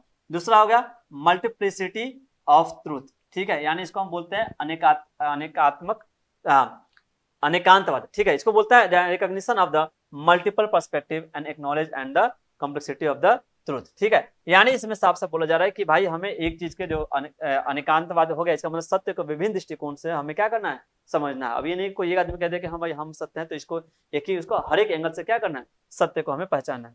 तीसरा होगा अपरिग्रह। अपरिग्रह का मतलब हो गया कि भाई भौतिक वस्तुओं का उससे दूर रहना है, यानी ध्यान रखना नॉन पॉजिटिवनेस, ठीक है ना। अपरिग्रह मतलब हमें जो मटेरियल से थोड़ा सा दूर रहना है, ठीक है, भौतिक दुनिया से हमें दूर रहना है। क्यों? क्योंकि भाई ये हमें हर्डल बनते हैं, ठीक है, बाधाएं बनती है हमें क्या करना है, मोक्ष प्राप्त करने में, ठीक है, to attain the spiritual purity. Now अगला होगा कर्म एंड रिबर्थ, ठीक है, ये कर्म भरोसा करते हैं और पुनर्जन्म में भरोसा करते हैं, ठीक है। इनका मानना है कि भाई आपका जो एक्शन जो भी काम है ना, आपका जो क्या हो सकता है फ्यूचर एग्जिस्टेंस को प्रभावित कर सकता है, यानी with the goal of the liberation मोक्ष के लिए from the cycle of the rebirth, ठीक है। And now these principle guide adherent towards a disciplined, ethical and ascetic lifestyle aimed at the spiritual liberation, ठीक है। तो इसमें आपको साफ साफ बताया गया, ध्यान रखना कि भाई कर्मों के आधार पर पुनर्जन्म और मोक्ष प्राप्ति का सिद्धांत है। ये सिद्धांत, ठीक है, आत्मशुद्धि और मोक्ष की ओर जीवन जीने का मार्ग प्रशस्त करते हैं। ठीक है, तो ये यहाँ से आपका तीसरा सवाल बने, छोटा सवाल बनेगा, इससे ज्यादा कुछ बड़ा सवाल नहीं बनेगा। नाउ अगला सवाल कि were the ideas of the Upanishadic thinkers different from those of the fatalist and the materialist, ठीक है, give reason for your answer. यानी आपसे क्या सब सवाल पूछा जा रहा है, सवाल पूछा जा रहा है कि क्या उपनिवेशवाद, ठीक है ना, आप उपनिषदों के विचार और भाग्यवादियों और भौतिकवादियों के विचारों से विभिन्न थे, ठीक है, अपने उत्तर के लिए कारण दें क्या। ठीक है, तो इसमें सवाल साफ साफ बोल सकते हैं ध्यान रखना कि जो उपनिषदिक हो गए थिंकर, उनका क्या मानना था, उपनिषद को जो बिलीव करते थे उनका क्या मानना था। उनका मानना था कि explore the metaphysical concept like the nature of the self, ठीक है, आत्मा एंड द अल्टीमेट रियलिटी, ठीक है, अपने ब्राह्मण को मानते थे, यहाँ पे ब्राह्मण को मानते थे, emphasising the introspection and the spiritual knowledge. ठीक है, यानी साफ साफ बताते हैं भाई आत्मा और परम सत्य जैसे गुड़ विषय पर ज्यादा ध्यान देते थे कि हाँ भाई। ना दूसरा था भाग्यवादी लोग, कौन से लोग होते, वो जो आपको मालूम है बताते थे कि भाई जो है भाग्य को भाई अपरिवर्तनीय है मानते थे, बोलते भाई जो भाग्य में लिखा है उसको हम चेंज नहीं कर सकते थे। तीसरा होगा भौतिकवादी मेटेरियलिस्टिक होगा, जैसा आपको मालूम चल रहा है, ये बोलते हैं इंद्रियां और भौतिक सुखों पर ध्यान देते थे, ये बोलते थे सब कुछ जो दिख रहा है, ठीक है, इतनी लोग की बात करते हैं, जो है सो यहीं पे जिंदगी जी लो, ठीक है, चारवाक दर्शन देखने को मिलता है। नाउ आगे बात कर धारण के, तो उपनिषदों ने धारण के आंतरिक ज्ञान और आध्यात्मिक मुक्ति पर जोर दिया है। ठीक है, तो उपनिषद क्या करेंगे कि भाई आत्मा की बात करेंगे, ब्रह्म की बात करेंगे, ठीक है, और खास करके बताया जाए वही चीज ध्यान रखें, आंतरिक ज्ञान की बात करें, आध्यात्मिक मुक्ति की बात करेंगे। लेकिन वही हो गया भाग्यवादी होगा और भौतिकवादी, ये क्या करेंगे, कोई भाग्य भरोसा करेगा और कोई जो भौतिक जो चीजें हैं, जो सुख भौतिक सुख हो गए, उन पे जोर देंगे। ठीक है, अगला सवाल बन सकता है आपका, describe the early Buddhist stupa and discuss its significance in Buddhist religious practice. ये सवाल पूछा जा चुका है, तो इसमें साफ साफ पूछा जा रहा है यही कि जो है प्रारंभिक जो बौद्ध स्तूप हो गया का वर्णन करें उसका, एंड बौद्धिक धार्मिक प्रथाओं में उसका महत्व बताएं। एक छोटा सवाल आपसे यहाँ से पूछा जा सकता है, तो हम बता सकते हैं, सबसे पहले इंट्रोडक्शन दे सकते हैं कि बुद्धिस्ट जो स्तूपा जो है ये जो है हेमिस्फेरिकल, ठीक है, आपको पता है हेमिस्फेरिकल ये इस शेप में, ठीक है ना। आप अगर इसमें इसका फोटो बना दीजिएगा, अगर आप यहाँ पे तस्वीर बना दीजिएगा तो आपको अच्छा खासा हो सकता है हाफ मार्क्स एक्स्ट्रा गेन हो जाए। तो जो बुद्धिस्ट स्तूपा होता है हेमिस्फेरिकल होता है, तो mount and containing the relics, ठीक है, जो बुद्धा के जो क्या है जो अस्थियां हो गए वो वहां पे देखने को मिलेंगी। ठीक है, साथ ही साथ and often the Buddha serving as a meditation site, ठीक है, और ये जो स्तूपा जो है एक मेडिटेशन साइट के रूप में देखा जाता है, ठीक है, जहाँ पे लोग योग करते हैं ना। अगर इसके स्ट्रक्चर की बात करें तो इंक्लूड आपको मालूम है एक बेस मिलेगा, एक डोम जो अंडे का आकार का ही मिलेगा, ठीक है, एंड सेंट्रल चैम्बर, ठीक है, फॉर द रेलिक्स, ठीक है, यहाँ पे जो वहाँ पे बुद्धा की क्या होंगी जो रेलिक्स होंगी, ठीक है, अस्थियां होंगी, often surrounded by the circumambulatory path, ठीक है, यहाँ पे प्रदक्षिणा पथ आपको देखने को मिलेगा ना। सिंबोलिज्म में बात करें क्या चीज को रिप्रेजेंट करता है, तो रिप्रेजेंट करता है कि बुद्धा का जो क्या परिनिर्वाण हो गया, यहाँ जाएगा फाइनल निर्वाण and the universe and embodying the path of the enlightenment. ठीक है, तो ये आपको बताता है, ठीक है, ये आपको बताता है कि भाई बुद्धा को जो ज्ञान प्राप्त हुआ उसके बारे में भी कुछ बताएगा। ठीक है, आप देखिए यहाँ से सवाल देखो क्या बताया जा रहा है, तो यहाँ पे रिप्रेजेंट द बुद्धिज्म, हाँ परिनिर्वाण, यानी आप यहाँ समझ सकते हैं कि बुद्ध के महापरिनिर्वाण और यहाँ पे ब्रह्मांड का प्रतीक यहाँ पे दिखाया गया। धार्मिक प्रयोग बात करेगा, ठीक है, स्तूपा का क्या रिलीज यूज क्या है, तो भक्त जो क्या करते हैं यहाँ पे परिक्रमा करते हैं, ठीक है, जिसे आपको मालूम हम बताया था प्रदक्षिणा पथ होता है, ठीक है, जो ध्यान और मुक्ति के मार्ग का प्रतीक था। और स्तूप बौद्ध धर्म के सामूहिक उपासना और शिक्षाओं के प्रसार का केंद्र था, यानी यहाँ पे स्तूपा में लोग आते थे, लोग वहाँ पे उपासना करते थे बुद्ध की, और साथ साथ वहाँ पे भी शिक्षा का प्रसार भी करते थे। ठीक है, तो यहाँ से आपको यहाँ से बता दिया गया, आप देख सकते हो डिवोटी परफॉर्म द, यहाँ पे हाँ हमने बता दिया stupa and reflecting the meditation journey towards the enlightenment. Stupa serve as a focal point for the communal worship, ठीक है, सब लोग एक साथ आते थे, ठीक है, उपासना करते थे, and the dissemination of Buddhist teaching through the early symbolic architecture. ठीक है, तो ये आपने देख लिया। नाउ अगला सवाल इसमें आता है, अगला सवाल जो है analyse the role of debate and discussions in the emergence of new religious idea during the 6th century BC। ठीक है, छठी शताब्दी जो तो क्या हुआ, जो ईसा पूर्व होगा उस समय जो धार्मिक जो चीजें देखने को मिलेंगे उसके ऊपर जो बहस होंगे, छठी शताब्दी ईसा पूर्व में नई धार्मिक और विचारधाराओं के उदय में बहस और चर्चाओं की भूमिका का विश्लेषण कीजिए। ठीक है, तो आप इसमें देख सकते हो कि उस समय क्या होगा, उसमें जो दो धर्म जो निकल करके आएंगे, आपको मालूम है एक जैन धर्म एक बौद्ध धर्म, उस समय जो छठी शताब्दी ईसा पूर्व में देखने को मिलेंगे ना। तो आपको दार्शनिक बहस मतलब कहें महावीर जो और बुद्ध हो गए जैसे विचारकों ने वैदिक परंपराओं को क्या दी, चुनौतियां दी। ठीक है, हमने देखा जो इससे हो गया ये वर्ण सिस्टम हो गया, उसको चुनौतियां दी, कास्ट सिस्टम है उसको भी चुनौतियां दी इन्होंने, ठीक है। और तथा इन्होंने व्यक्तिगत आध्यात्मिक विकास पर जोर दिया, ठीक है, जो पर्सनल जो स्पिरिचुअलिटी उस पर जोर दिया। सार्वजनिक चर्चाएं इनके भाई सभाएं बनी और उसमें विविध विचारों का आदान प्रदान हुआ। और प्रथाओं पर सवाल, यानी ध्यान क्या, जो जैसे जो लगता है कि नहीं ये पाखंड है, ठीक है, आडंबर है, इसके ऊपर उन्होंने क्या, अंधविश्वास है, इसके ऊपर उन्होंने सवाल उठाए, दोनों धर्मों ने, ठीक है, बुद्धिज्म ने भी और जैनिज्म ने। इन चर्चाओं में कर्मकांड, ठीक है, सामाजिक असमानताओं पर भी सवाल उठाए गए, ठीक है।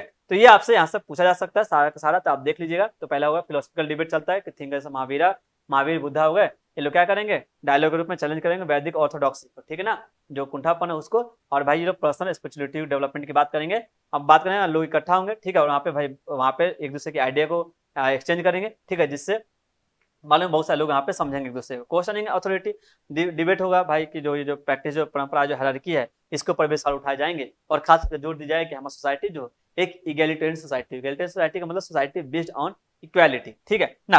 आगे बात करते हैं, ठीक है ना। तो सच डायनामिक एक्सचेंजेस ये सब देखने को मिलेगा, जिससे आपको मालूम जैनिज्म बुद्धिज्म ये सारा का सारा ये सब कामों करते हैं ये लोग, खास करके जो हेटेरोडॉक्स जो ट्रेडिशन हो गया, ठीक है ना, और reflecting a shift towards individual spiritual inquiry, ठीक है। बोल देंगे ध्यान रखना कि किसी हमें अगर हमें परमात्मा से अगर हमें ये करना है मिलना है, चाहे अगर हम बात करें कि हमें अपनी मुक्ति करनी है, अगर मोक्ष प्राप्त करनी है, तो हमें किसी थर्ड पर्सन की जरूरत नहीं है, हमें खुद अपना काम अपने से करना चाहिए, ठीक है। तो ये आपने देख लिया यहाँ सवाल, ठीक है। तो यहाँ से आपका ये पूरा एक बुक कंप्लीट होता है, ठीक है। कोई भी अगर सवाल, कोई अगर आपको लगता है कि नहीं ये चीज में डाउट है पूरे इस 4 चैप्टर में, तो आप हमें कमेंट सेक्शन में पूछ सकते हैं, ठीक है। बाकी अगर आपको ये लॉन्ग क्वेश्चन आंसर, ठीक है, comprehensive question, short question answer अगर आपको अच्छा लगा हो, ठीक है, तो हमारे चैनल को जरूर लाइक कीजिए, कमेंट कीजिए, सब्सक्राइब कीजिए। बाकी मिलते हैं इसका बहुत जल्दी इसके नेक्स्ट पार्ट में, part 2 book second medieval history, ठीक है। तब तक bye bye, take care, thank you.